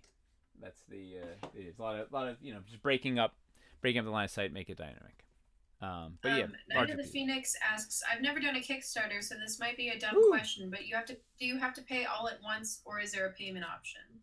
A little of both. So you pay all at once in the Kickstarter, but then and that all the money that we raise in the Kickstarter helps unlock all the stretch goals and get us to get as much stuff unlocked as possible. Then we launch after the Kickstarter. About a month later, we get the money from Kickstarter, but we don't actually know. All we get is basically your email address, your Kickstarter name, and your total pledge. Like we don't actually know what you want or where we're shipping you stuff or anything. So then about a month later we launch our pledge manager, which is essentially an online store. It'll have all the pledges, it'll have all the sets. You choose your pledge level, you choose what sets. It's just like shopping on Amazon, wherever. You choose a couple of these, choose it painted, unpainted, there's tags, you can search through it, whatever, and you can add more money there. So if you put $100 in during the Kickstarter, you can put in $200 more in the pledge manager, and you pay for your shipping, pay for your stuff, and get out of there. But generally, if the more money you can put into the Kickstarter helps us unlock more stuff from the get-go. And that's the whole reason we're doing this is that our molds are really expensive. They're between like $5,000 and I don't know, the elevation platform I think was a $35,000 mold or something. Like there's some they're really big expensive molds. So we have to gather all the money up front. We send out our order, and we can actually tool all these big molds and produce all this stuff in a mass quantity and ship it out there. So. Speaking of expensive molds, so Zath would like to know what most of the cost for the 6x6 is in. Is it in the painting, or is it the detailing of the floor added in the mold cost? It's both. It's the complicated paint job and the complicated mold, as also the volume. Like it's just the volume of the product. It's just like a lot of it's a lot of surface area, and they tend to. We've been pushing the envelope with our molds, like our pieces are getting more complex and more detailed, and so it's they tend to all be these weird, crazy multi-part sliding molds, and it's a whole it's a whole thing. And then the other shipping is a really expensive expense for us, in that our stuff has both volume and weight, so it's like it's just hard to ship, especially shipping all around the world, and whatnot. But really, it's a mix between the complexity of the piece and the complexity of the paint job, and it's hand painted. That's another thing that's painted. So the next pledge up from the war game, unless there's any other. Well, Odin Forge says that this all sounds very stressful, and he would like us to shred his application. And I told him it's too late because we already framed it. Did he apply to come work here? I haven't received it. Okay. It's already in now I seem like a liar when I say that we framed it. Yeah. Just you know what? It's we live for this stress, right? This is the stress of doing what we love and trying to deliver the best possible product to an amazing group of fans, and we wouldn't have it any other way. We stress about it because we care about it, right? And we stress about it because we want to deliver something that's awesome that you guys really excited, and it requires thinking about all these details and trying to make it the best it can be. It's all worth it. We get to stress together. It's like a stress party. Well, and with the stress, like still it happens, but we're always finding better solutions, better systems. We have a very smart team, basically engineers who are good at finding the easiest way to do something and having like not as hard a work and being very accountable. So while it can be stressful, it is rewarding in the stress, and we're trying to manage the stress as well. We find the hardest way to do things, and then the cleverest way to execute the hardest way to do things. Right. Okay. It's always the problems that we find the good answers for. Yeah, we make way too difficult. We make the craziest problems in the world for ourselves, and then find these really clever ways to solve them. But it is and the thrill of it is creating this, the things that we create. We're super proud of. It's like these things that are bigger than any of us, and it's exciting, and it's worth stressing over the details. And it's we stress over the details because we want to get it out there in a way that people can understand it, people can be excited about it, and people can back it confidently, and put in enough capital that we can make this whole thing and make this crazy dream. And we love the support of all you guys. Like we couldn't do it without you guys, and it's fun. It's fun to be able to sort of share this behind the scenes stuff, so you can kind of understand all that. Because we'll launch a Kickstarter. We'll spend months and months and months doing a Kickstarter. We'll launch the thing, and people will be like, "Oh, they didn't even think about this," or whatever. I'm like, you don't understand. We think so much about all this stuff. Like there's so many crazy factors that people don't understand about the making of this stuff. that affects, like, you can't always just make like the best choice or the easiest choice. There's a lot of things. But anyway, so the next pledge level is, this is where things get lively, are the zone pledges. I don't know. We have names for those. So, but it's so each zone will have a pledge. So there'll be a swamp pledge, there'll be a mountain pledge, etc. And I think they're all gonna be a 2 foot by 2 foot build, but they will not be all floor tiles. So the swamp is an easy one because there's a lot of negative space, and that will be that'll be banks and terrain trays for negative space for a lot of water. But you might be asking about things like a forest. How are we gonna do that? So we have a new thing. I don't think it was. Should we tell people the name of it is yet? Maybe not. It's like a new variation on a terrain tray. Yeah. That I think is. that's safe. Yeah. The working title was Terrain Tray 2.0 at one point. And it's another way to do coverage that is a lot cheaper than sculpted tiles. So we don't have to burn 800. We don't, like, the price doesn't have to start at $800 plus everything above. So the hope is to have those zone pledges be $650 something. I don't know. We're still hammering out the prices. Some of the stuff, the trees are still too expensive. I don't know. We're working on it. But that's the goal, and that so we're getting rid of the encounter. Encounters are dead because they're not sustainable. So the idea is that the zones will be made of, for lack of a better name, generic core sets. So like for the swamps, there'll be 3 different sets of banks, and they'll probably have all 3 of those sets will be in the thing, but then they'll all also be available as add-ons, so you can just, you can kind of, for the people who really want to zone in, if you want to make a lot of rivers, you can get like the river one that has a lot of straits. If you really want to make ponds, you can do that. If you want islands, whatever. So those will be kind of focused. So the idea is that it'll be similar to kind of how we broke the encounters out in Caverns Deep, where there's the bigger thing is broken into smaller component pieces that you can buy, and that thematically makes sense. But less of them, because we're not going to have 15 encounters. We'll have a couple of zones. But we'll do, and I don't know exactly how it's going to work yet, but we're going to do a bunch of sample builds using those core bits. So some of them might be as simple as like, hey, we're taking the swamp zone pledge, and here's 2 other sample builds you could do with that.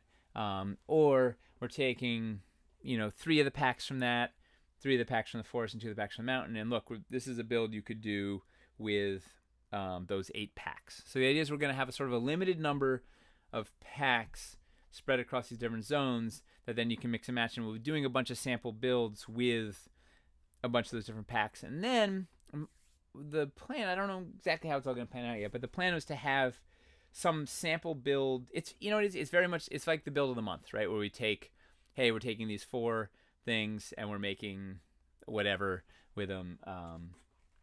And they like, here's how much it costs, and here's what you can build with these 4 packs, but they're the same 4 packs that you might have built something else with or whatever.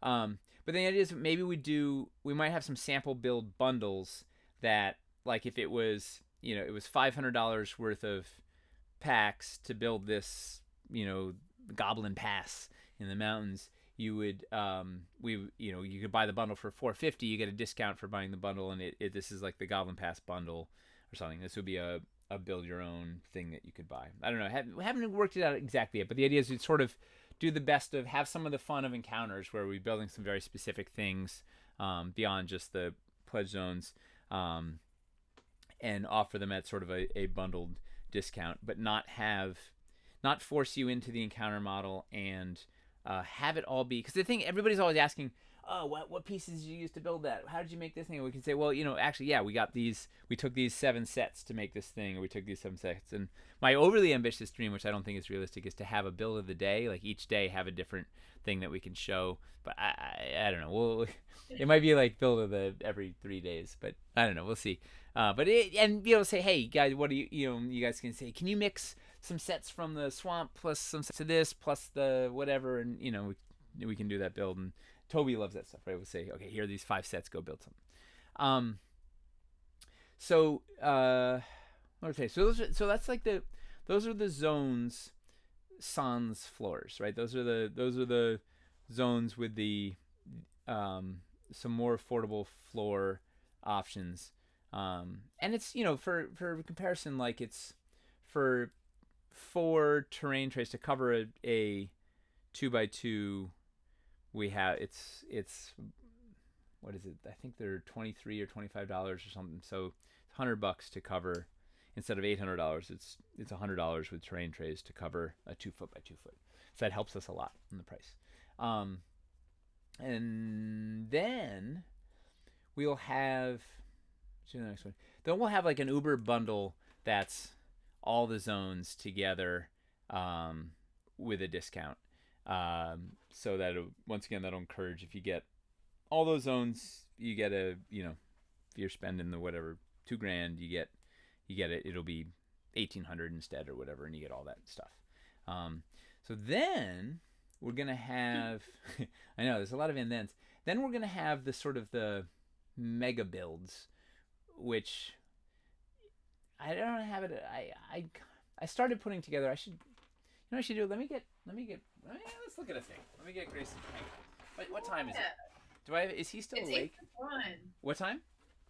8:31. All right. Yeah, Grayson's still awake. Let me get Grayson. I need to get some manpower, some muscles to move this thing. Let me move a thing. This isn't an actual build, but it's the idea of a build. I'm just trying to rough out what it looks like and what it costs. Trying to. Hold on. Hold tight. Do some stand up or something. Okay, great. I'm currently sitting, so this is gonna be a little bit hard. It's gonna need some theater of the mind from you people at home, but if you're in the D&D world, you should be great at theater of the mind. So here's my stand-up quote-unquote routine. Imagine, if you will, I'm jumping out of an airplane, and then I get to the bottom, right, and I'm on the ground, and it's not, they're like, what's the deal with airline food, right? Wait, are you doing a Jerry Seinfeld routine? I was doing away for 1 minute. Parody. Okay. All right. I don't have a prepared routine. I really need to start doing it because this is too frequent. Hi. All right. But we have a child. Hi. All right. So what we're gonna do? We're gonna get this guy onto the workbench. Do you want to go backwards or forwards? Do you want me to be there, or do you want to be there? Okay. All right. So come over to the other side of the light. Come over to this side of the light. Here, I can move it. It's too hot. This is hot. All right. All right. Ready? We're gonna slide towards me, and then it's gonna get really heavy in a sec. Okay. You ready? Woohoo! Whoa. So we have these modular tabletops, so we can do this. But it turns out, once you get a bunch of polystone prototypes on there, they get pretty heavy, don't they? All right. Thanks, Mr. Muscles. Whoa. Whoa. Perfect. Thanks, Gregory. Welcome. You are the best. Did you get to say hi to everybody out there? Yeah. Everybody out there says hi back. Alright. So, alright, so this is. Boop, boop, boop. Let me get a light up here. I don't know. I know. So this is like the idea of, it's not an actual. I think there's some beans on here too. Yeah, there's lots of beans in here, but it'll be good. So this was the idea of like a mega build. I don't know if it ends up having to be bigger or smaller or whatever. The idea was to try and like jam in everything. Let's go to an overhead. Yeah.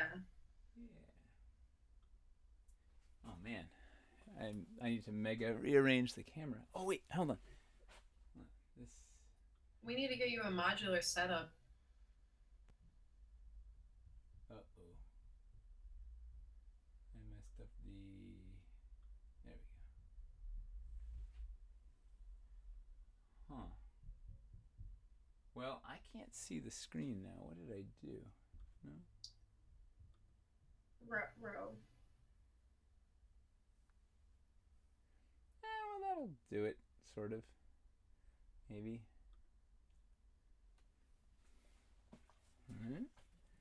Alright, so... And I'm calling this a Megaville, but it's not that much bigger. Man, I didn't realize how high it's 2 feet by 3 feet, so it's not actually that much bigger than the main boards. And this one's easy because there's a lot of negative space with the terrain trays. But like with the forest, it would be all sculpted things. So it's actually going to be probably, I don't know, it's probably going to be debilitating. Maybe the forest will be 2 by 2. I don't know. It's going to be expensive, right? Because Dread Hollow is $1,000, and that's 18 inches by 24 inches. So, I don't know. I'm still working on the Mega. That's the hardest. Yeah, but the idea is that would have the kind of a bunch of everything. And this isn't the real build because it doesn't have a focal point. We need some MacGuffins. We had some whatever. But the idea is it would be like a full table coverage sort of thing that you could do with the whole zone. And then there'd be like the uber mega full Wildlands of Doom, which would be all the mega build zones in one massive pledge, with like double stretch goals and all the dice and fireworks and wait a second, the cat's in here. Hold on. Wait, Squeak, get out of here. This is workshop. Good boy. Okay. So,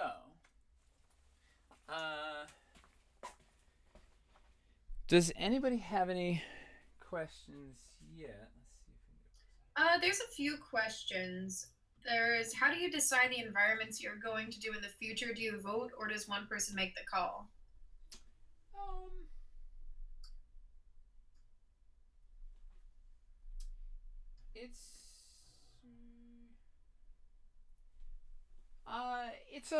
it's semi-committee, semi-tyrannical, right? It's kind of like I push for the things that I really want to do, but if there's like, we've got a very smart team, like I was saying, right? If everybody on the team's like, dude, that's a terrible idea, no one's gonna buy that, or this is stupid, we don't want to make that, like, I listen. Like if everybody's like, that's no good, like if everybody's like, yeah, this is great.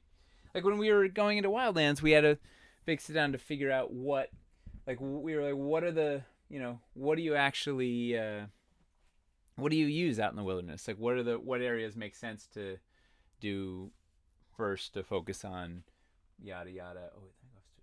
Let's see if this will work. Yes. All right. Another question we have is from Thorisdale. Will the sample builds have a story or module? Oh, so that's a really good question. Oh, I have to write back to Teos. So what we're thinking of, I'm thinking of modular modules, kind of similar to what Mike Shea is doing with Fantastic Layers, right? Where you have like each thing is kind of a little self-contained story. Maybe we can string them together. Basically, the problem is we love doing the modules. We love doing that content. It's so much time, and we haven't monetized it. Like it's just running the cash register in the wrong direction, both for time and money. So I don't know. Like we're still, we still owe. We were how late on Caverns Deep? 6 months late on Caverns Deep, and we still haven't delivered the finished module. So we still owe homework on that one and everything. So I don't know. Like I don't know what to do, because I really want to. I'd love to finish out the trilogy, and I have a thing written or sketched out for Wildlands that completes the trilogy, or whatever. But it's like it's such an enormous amount of time. And that time costs us. It's a bunch of team members. It's a bunch of stuff. And just all of it is like, to really properly to play test the thing, to write out, you have to build. Like it's just, I don't know. It's a thing. So I was thinking of having guest writers write a bunch of different, kind of have a bunch of our sample builds and have maybe a different guest writer do each one, or we do a couple and have some guest writers, because we have some really cool, right, between Mike Shea and Justice and Teos and Will and our in-house talent, whatever. Like there's a lot of really cool. I don't know. We haven't figured it out yet, but like because right now we're just trying to figure out how to get the physical product out there. But I don't know. We'll keep you posted. Thoris Dale says that we should run a book publishing Kickstarter for them. Yeah. Yeah, but then we have to run a Kickstarter. Just another Kickstarter to work on. You're killing me. Nerd Botchery would like to know what the total coverage of this build is, and Subtalent would like to know the price target for mega builds. So this, let's see. Oh wait, hang on, let me put this over here. So this is a 2 foot by 3 foot. I don't know if you see it. Man, I can't even get the camera up high enough. I did not prepare to have this thing. It's 2 foot by 3 foot. You can see some of our new. We have this really cool. Our new terrain trays are gonna have this cool water texture. These are our old terrain trays retrofitted with this stuff. So we have these. I don't even have the new terrain tray art yet. We got a bunch of whole. I don't know, but there's water thing. But yeah, it's 2 feet by 3 feet. And I don't know what the target is yet. I don't know. We're working on it. I want to get the whole kit and caboodle under. I'd love it to be less than Caverns Deep, if we can. And we'll see. I don't know. I kind of have to. It's like the hard thing with these builds is like the big builds is I have to build a bunch and figure, like, it has to look like a cool thing and have a cool collection of parts. So this was like, this doesn't really look like a thing yet, but it has a pretty good distribution of pieces, right? It's got 2 diagonals, it's got 2 concaves, it's got 3 landings, 3 straights, 4 or 6 short straights. It has like it's a pretty good distribution, kind of all the banks pieces, 2 of each of the trees, including these. You see, these are just, I have like Q-tips stuck in for trees that haven't been sculpted yet for placeholders. I mean, it doesn't have all the little decorative bits yet, but it gives you the idea. But something like that. I don't know. So I've seen a lot of trees that look like that. So the old Q-tip tree. This one even has a little flag. It has a little sign on it, so you can see it. So it's like a birch tree, kind of, Yeah, birch bark. So the other thing we didn't talk about is stretch goals. Well, are there thoughts or feelings on this? Is the right sort of do people like this approach? Is this is anybody freaking out yet? A lot of people are very excited about just what they're seeing. Is this a mega build? Would Jump Access would like to know. It was like a sketch of like what they could be, if that makes sense. Like I just threw a bunch. I was like, well, what is what is a good distribution of swamp pieces on a thing look like? And this is kind of what it looks like. It doesn't have a focal point yet. It doesn't have all the little decorative bits. It doesn't. There's a lot of some stuff, but it's like you could play on this. This would be a fun. It needs like an objective. It needs like it needs some work, but it's like the right idea of like. I think this is the right amount of like. It feels like a big, cool thing that you'd want to play on. Then you throw a fog monster in there, and you're off to the races. Yeah. Brad Alston, 27, Craig Kaffler, and Azure Cobalt are all very excited about this approach. Cool. So Len, let's talk about stretch goals, because stretch goals are the worst part of Kickstarters. So let's go over here. So one of the things that we're gonna do in this Kickstarter is like we're gonna gate a bunch of pieces behind stretch goal thresholds, right? So we will we have our initial 150 pieces, and then if we can crest 2 million, then we can start unlocking some additional sculpts, right? So ideally we'd have another 25 sculpts that we could unlock. And if we go over 4 million, we might we've got ammunition to go beyond that. So we will, we're gonna be really. It's similar to Hellscape, right, where we had a lot of neat stuff like the volcano didn't unlock till we got to 1,000,000 or whatever, and a bunch. We didn't even hit our last couple. We didn't get the fire myrmidon. Oh, I forgot about the fire myrmidon. Can you remind me tomorrow about the fire elemental myrmidon? For sure. Although we don't really have room for more minis right now because 150 cap. Man, it was such a surprise to get. I think we're at 149. Yeah, I know, but there's two things that I need to. I need that one piece wiggle room. Never mind. There's I'm a couple. lying. Yeah. No, we are currently at 149 prioritized in the A category, but there's a couple of things waiting in the wings that are just ready to get in there. So the stretch goals. We'll protect a bunch of pieces behind some stretch goal thresholds, so that we don't have to make, particularly maybe some more expensive or specific pieces, so we won't have to make them. We won't have to spend that cost unless we're cruising to good. We're raising enough money that we can cover it all. The other thing we can also do in some of these things is, I think we're gonna repeat the limited edition resin. Like if this poor thing, the Oblivion Nexus, which I'm dying to do. If this is that'll be a resin. That'll be a resin exclusive. And my dream was, I wanted to do resin exclusives for each zone, but it may be, I think they're all big. I don't know. The sculptors, we might not have enough just like waking hours to do. I don't know. We'll see. We'll see how it goes. So the bigger idea with stretch goals is, everybody, not everybody, I mean, no matter what we do, people are going to complain. But one of the valid complaints is that we've heard about the sort of encounter thing is that it felt, particularly like Dungeon of Doom, I think it was a lot better by Hellscape, but people felt like we were, the encounter wasn't complete until we'd hit a bunch of stretch goals. So they didn't feel like stretch goals. They felt like we'd just taken a bunch of stuff away.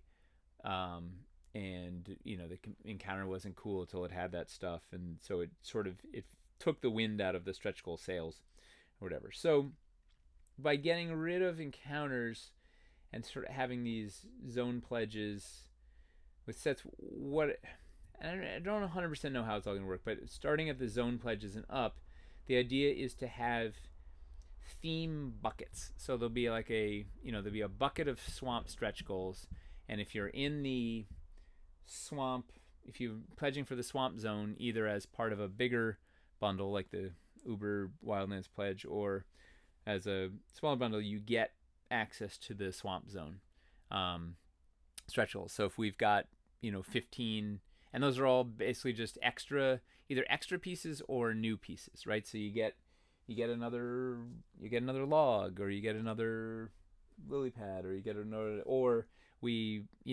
break 2.5 million and we unlock the whatever, and you get that new piece and we put that in the stretch goal thing too. So you get that theme bucket, and then in the pledge manager we make that pack becomes available to buy also. So you can then just buy extras of that box if you want, and it makes it a lot easier. Our graphics team, it's instead of having to jam stretch goals into 80 different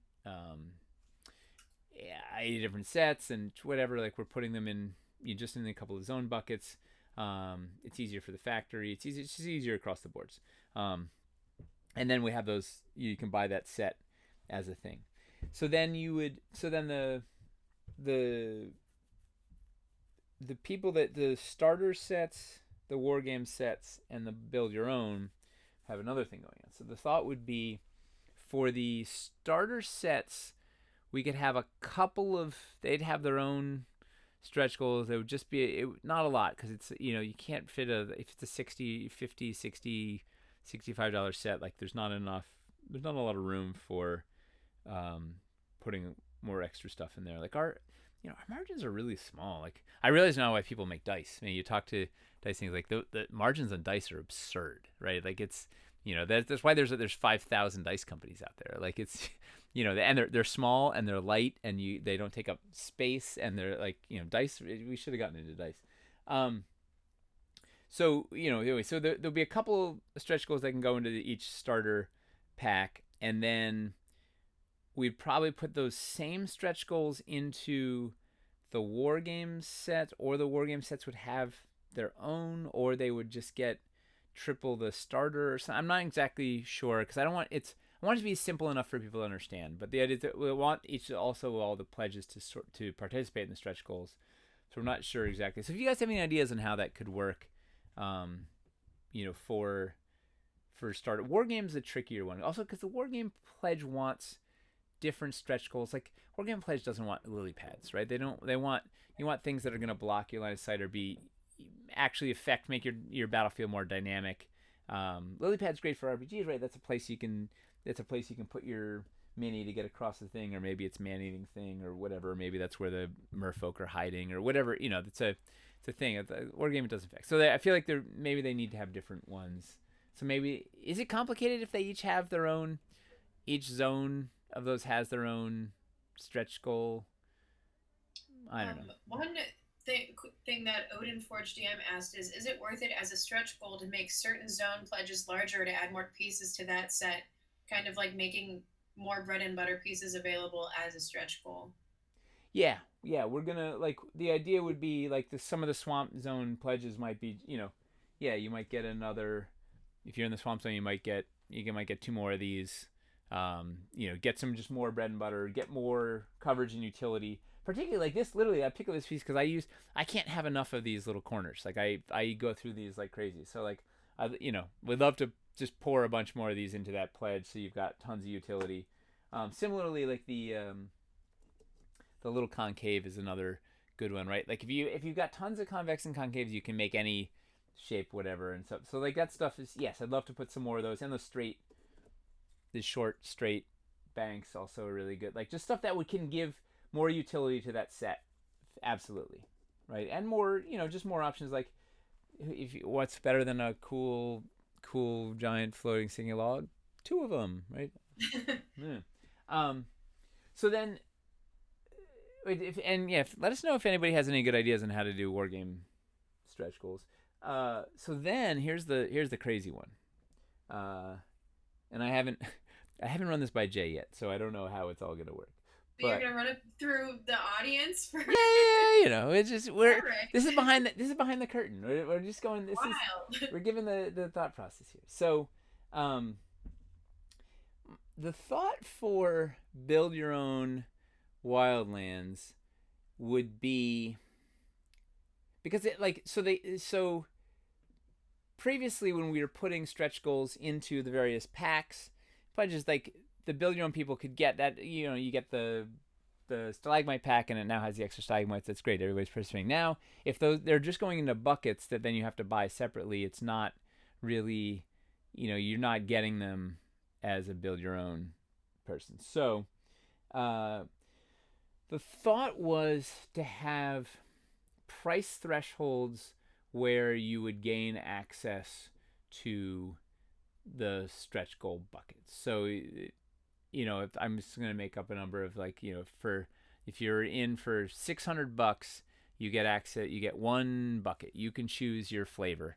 And then at $1,200, you're eligible for 2 buckets. And you can choose a flavor. And if you want, you can just choose two buckets of forest if you want. Is it confusing to call them buckets? I don't know. I feel like I'm just throwing stuff in there. No, I don't think it's confused. I think it's cute. And all right, good. I think it's a cool idea.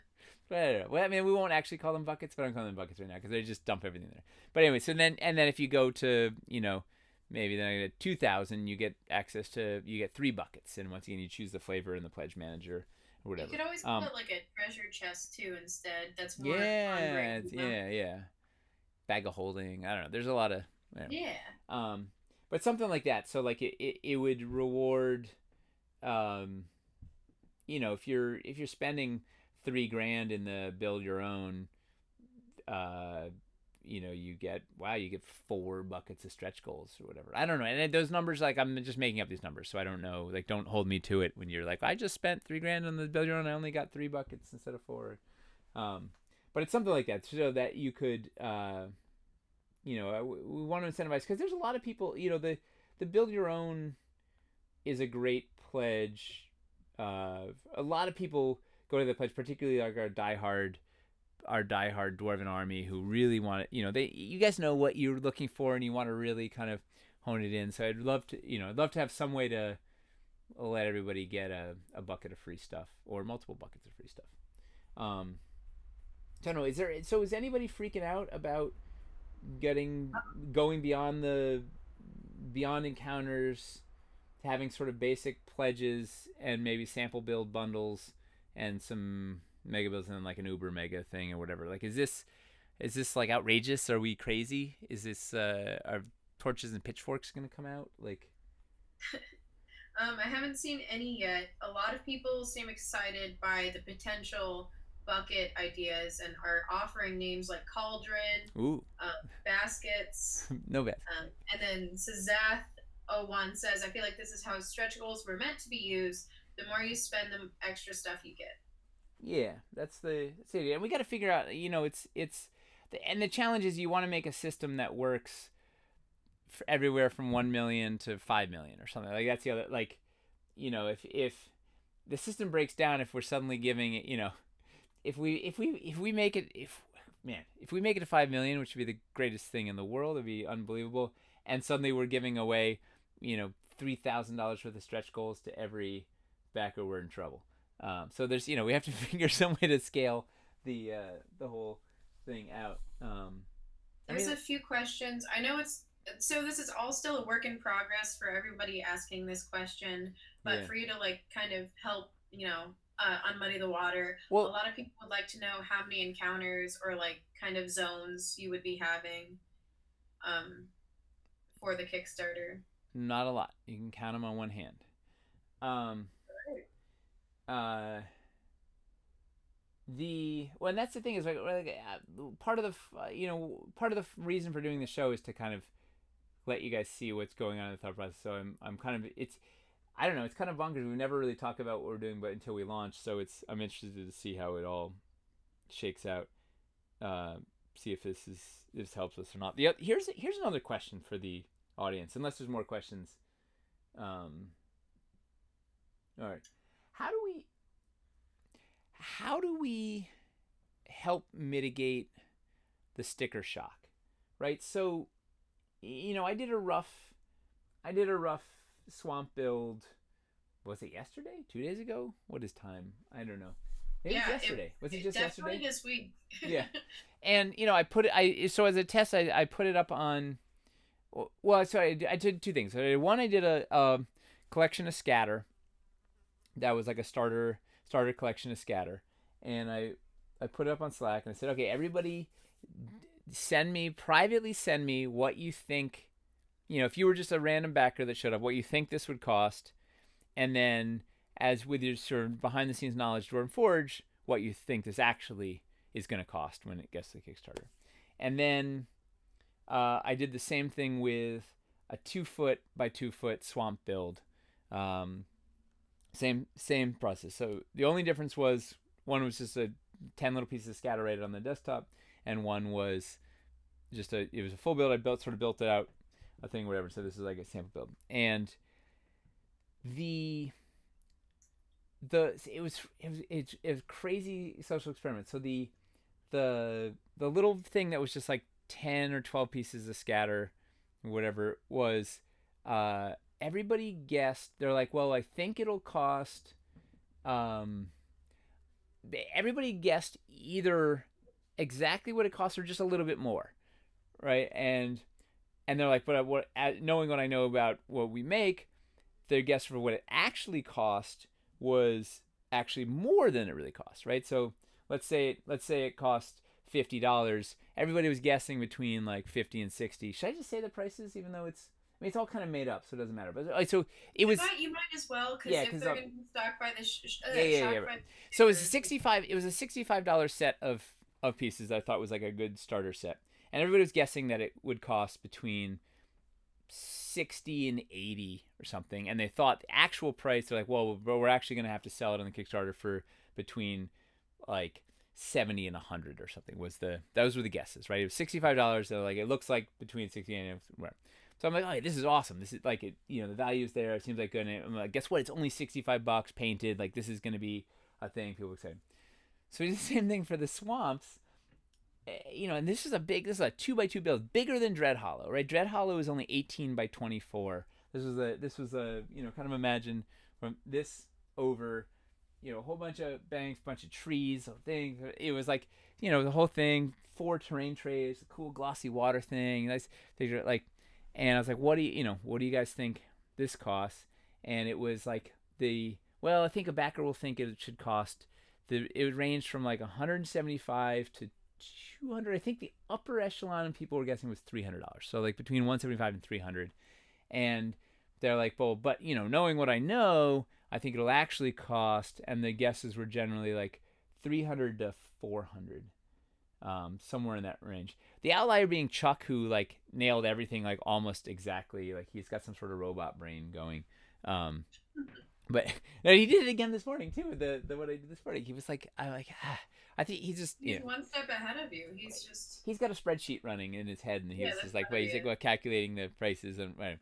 So anyway, so like everybody was like, guessing, but the actual cost, it was $650, and hopefully we can get the trees down and whatever. But it's $650 for a 2 foot by 2 foot build, which I don't know. It seems like big, and comparatively to like Dread Hollow, that's a great rate. Dread Hollow is $1,000, $1,050, 18 by 24. This was 2 foot by 2 foot, only $650 painted. Only, I mean, it's $650, but just all relative. But the perceived value was half that at best, right? And it was crazy. People were guessing that these 10 little pieces of scatter were gonna be $100, but then this thing that was 2 foot by 2 foot, they're like, oh yeah, that's gonna be like $200. I'm like, how is that only double what it's like? I don't know. So I don't understand the whole how it all works. And this is our team. This is the people, they know the stuff works, and they were, their upper guesses were $400. I think it was $650.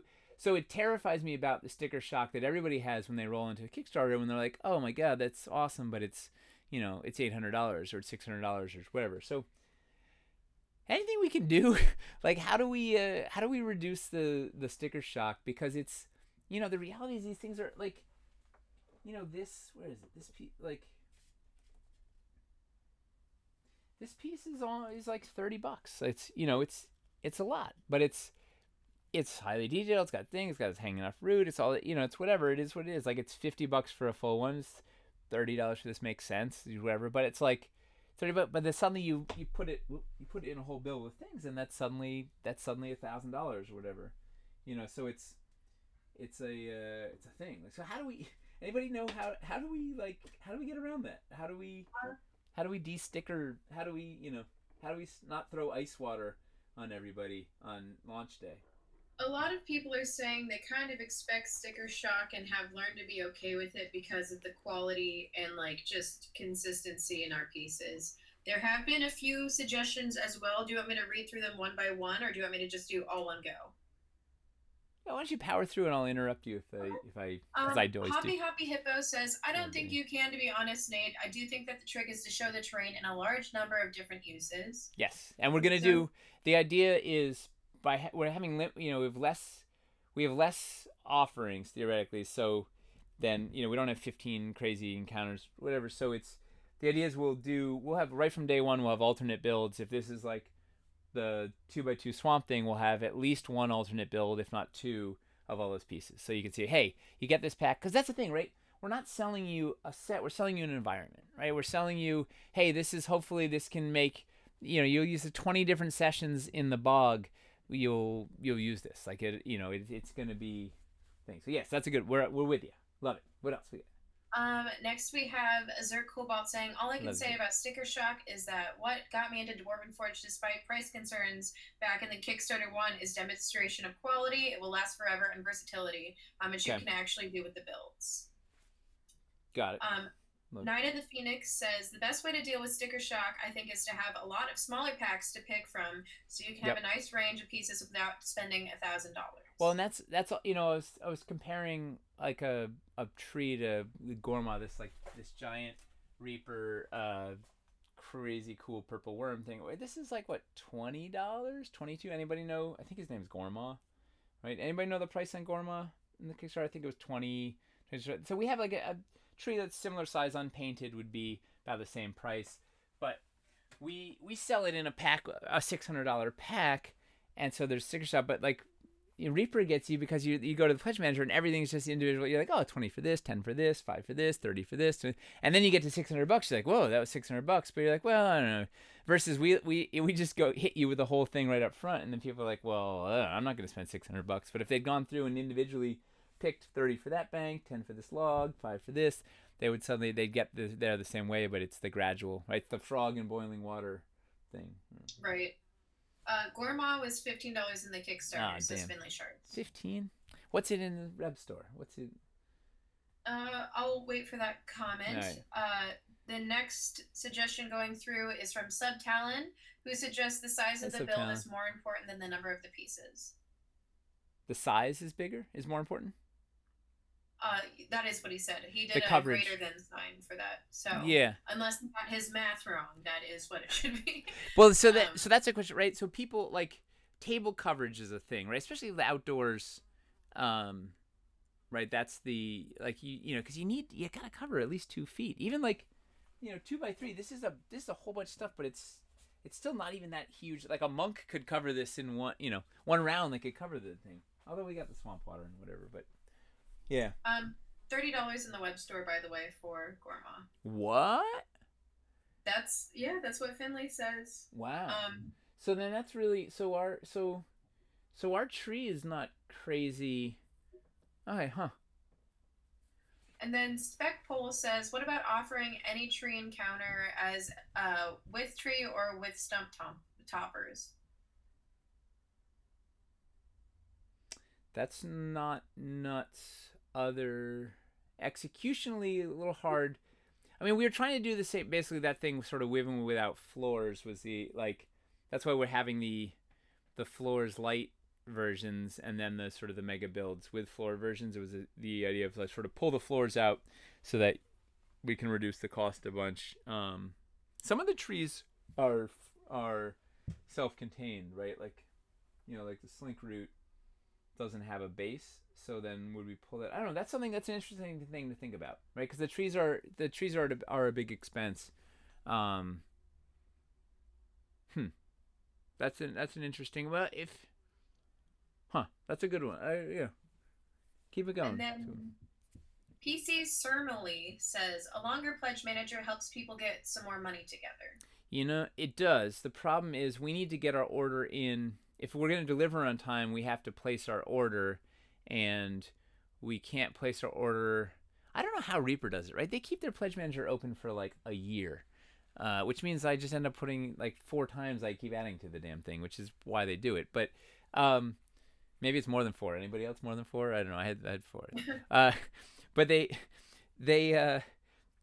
we can't we have to put our order in. If we're gonna get on time, so we can't keep it open forever, and we really we can't have people. I think it's volume, right? Because Reaper's selling stuff internationally, so they're making 10,000 Gormas or whatever, right? So we're not making 10,000 anything. We don't have a giant excess, so that if people 6 months later are like, you know what, turns out I do want 5 Dread Hollow forests, we're not gonna have extra lying around. Subtalon says that their delivery date is also 2 years out. Yeah. Normally we project about 1 year, right? Yep. But give and take. So that's true. Also how they're able to run a year longer, I guess. Yeah. It's true. Did any other thoughts or questions? That was the brunt of it. Did anybody recoil at the idea of a cheaper variation on floors? This sort of Train Tray 2.0 secret thing that we... I remember seeing somebody say they're going to feel strange if a majority of the build is banks, and it's still expensive. I can't find the specific comments because we got Yeah, a they're few in a coming fast. row. But Well, also, not all the encounters are negative space No. conducive, so that's an important thing to remember too. Yeah. Well, the idea is there would be. We just have to. It's harder to explain. You just have to show it to. We'll get. Maybe we'll show it on next whenever we do. What's next? Maybe July. I need to have enough. We don't have the new samples in hand yet, so maybe we'll show them when we have the new samples. Because we're shooting. So maybe our next on the Anvil might not be till. It's either going to be July 1st or July 22nd. Huh. Because it's not going to be those 2 weeks. We're doing all the shootings. I don't know. Anyway, we'll see. Maybe I don't know. Maybe we'll show it off on. Show the thing off on the Anvil, and then we can kind of take the temperature on that. Sazat says he's not nuts about the cheapo floor option, which I think is the terrain tray 2.0. Well, let me ask.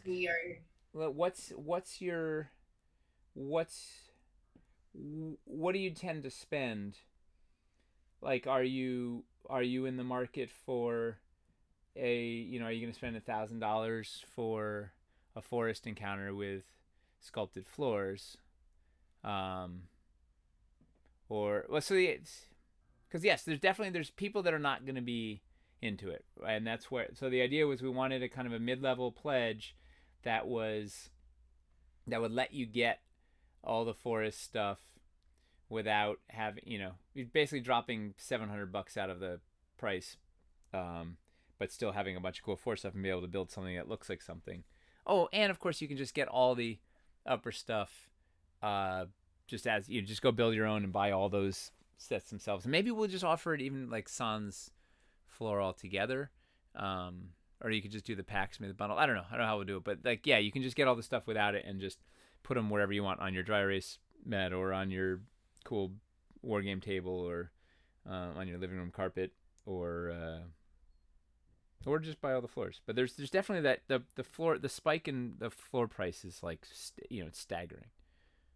Sazat says that they are around the 1600 range. There are a few people that are very excited about Terrain Trade 2, and there are a few people that are very much like, we like the terrain. The terrain is why we're here, because it's premium quality. So well, we'll have pledges for you. Right. So Sazak is in that tough. Like you'll be hard pressed to get everything, all the sculpted stuff for 1600 probably, but. Like for 1600, you could probably get all the stuff with the Terrain Trade 2.0s, but you could also 1600. You can definitely get plenty of good force. If you've got Dread Hollow, there's plenty of new stuff that you can add to that. You don't need to get the full forest or whatever, and then you get the other zones or something. I'm interested to see where it says that when you see I'm interested to see where Sazak day one, what their thought is on when they see the pledges. Curious to see where they end up. It'll be because that's the hard chart, right? We're trying to build something for so many different groups. We're not going to get them all right, but we'll do our damnedest. Yes, and Craig Keffler would like to know if there will be unpainted options in this Kickstarter. Oh yeah. Oh, for sure. Everything will be available unpainted, and yes, across the boards. And that's part of the reason. Like, that's why those, our pledges. We get so many pledges. So the number of different pledge options goes up. It doubles because we have painted and unpainted. So it's another reason we're trying to have, trying to minimize the pledge levels.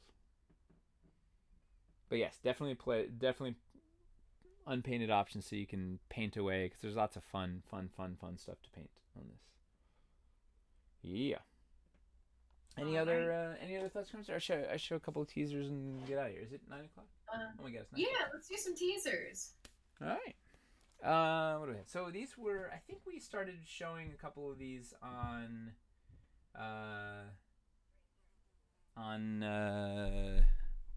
our advertising, right? Is that what do we have here? Here's a good one. Okay. All right, so here is teaser number 1. So these are some shots I shot this weekend in the basement with my iPhone, a couple of lights, and a bunch of fog. So that's something to look forward to. Ooh, self. We haven't shown that yet. This is a bean, and that's freestanding and exciting and fun and. Everybody, make sure you get your screen captures. Oh yeah, ready. for the forums, get it. I'm actually like stunned by your ability to do this. I shouldn't be because you come from film, but Yeah, this is very good photography. This is my world, man. This is what I. It is your world. This is You clearly rule. I make little worlds. This one is one of my favorites. This is like the movie poster one. This is a sorrow nest in all its glory. There, not a ton of beans, but I don't know, just sort of fun to see some of the trees in action, doing what it can do. And then this is a good. This, dude, I'll give anybody in the chat $1 bazillion if they can guess the name of that tree. Because they can't, because it's made up and it's got all consonants in it. But we're gonna have to run a Kickstarter for them to get that $1 bazillion then, if they do get it. No, there's no way.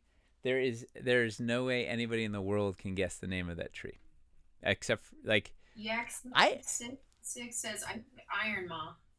Good name, but no. No, I'm talking about the swirly tree in the center, right? The lit up one. Well, you know why you can't because. Pantria. What do you call it? Pantria. Oh, I love that. I'm gonna say that the bulk of the team doesn't know the name or know how to say it. Have you seen it in writing?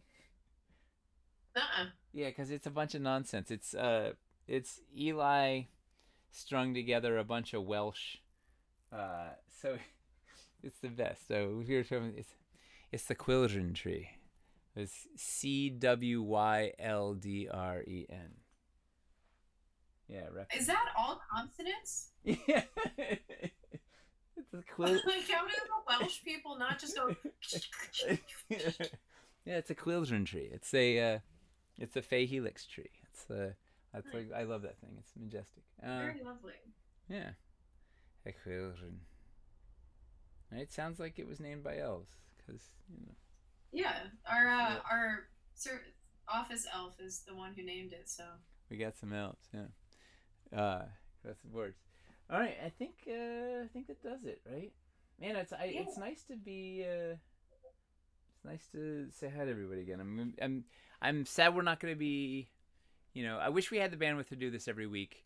But we just we gotta get the heads down. Like this is, it's a tough time to be launching a Kickstarter, but we have to launch this. Where we're really behind. Because it affects everything, right? It's going to take us 12 months to get the stuff. We need this new product for next year. We need this injection for this year. We need and if we don't, here's the thing: is we don't launch. We have to basically get this thing launched and done because we don't want to be shipping next year.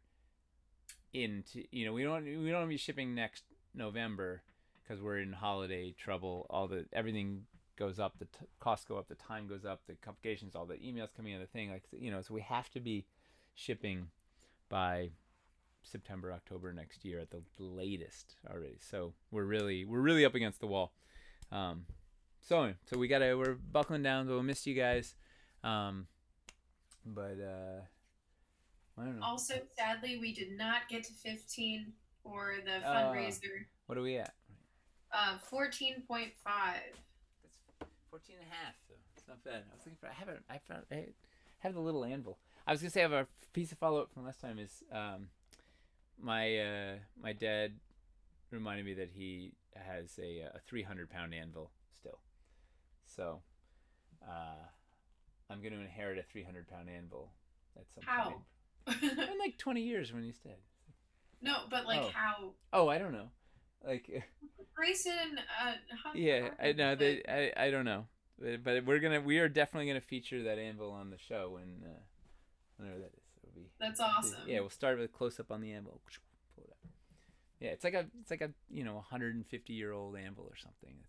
What was it mainly used for? When forging horseshoes or something. It's a farm, an old farm anvil. You need to have an anvil. It's like for fix your trailer hitch or make some square nails or whatever. I know your dad was like a DIY or like a craftsman too. Did he ever use it? Yeah, yeah, Nice. yeah. He didn't use the forge so often. Like we had a really cool forge. Like there was a whole setup with these giant bellows that were like this big and all that. He did not use that, but he did hammer some metal on the anvil from time to time. Awesome. Which is fun. Yeah, it's fun. Have you ever played like worked like red hot metal?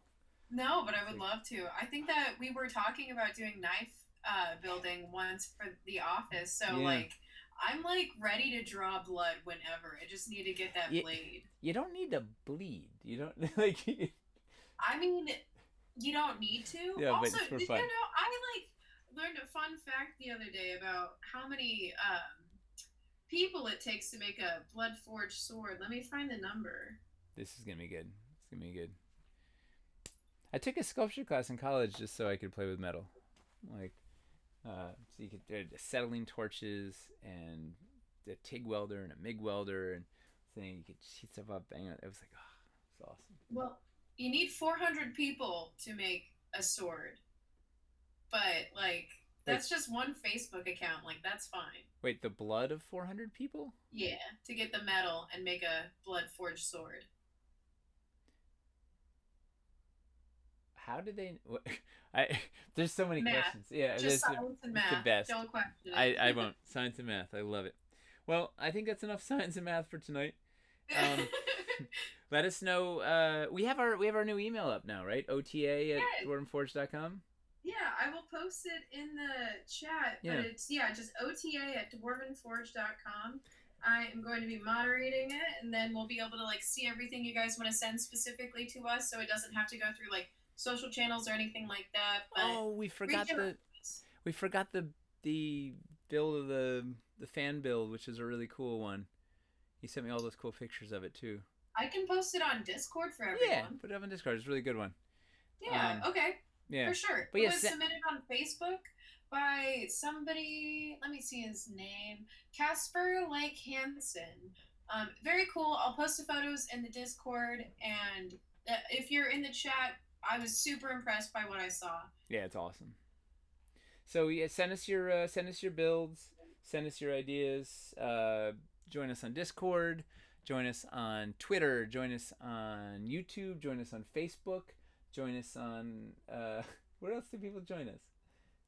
Twitter, Facebook, YouTube, Instagram. Join Instagram, and then you can, if you just want to get updates on where Wildlands is at any moment in time, we actually have a email sign up thing. I'm posting that in the chat as well. But it's just dwarvenforge.com/wildlands. It's going to give you the most up-to-date info, like as soon as we can give it to you. It's probably going to start popping off pretty soon, not going to lie, but Oh. great to sign up over there. And I'm looking forward to when we launch this Kickstarter. We'll be streaming every night, so we'll see you guys many nights, many hours, many. You can see our descent into insanity together. Yeah, it's gonna be fun. I think this is gonna be the least insane Kickstarter we've done yet. I say All right. at this point, but we'll see. But like insane in the membrane, kind of like good, you know? Insane, got no brain. Insane in the membrane.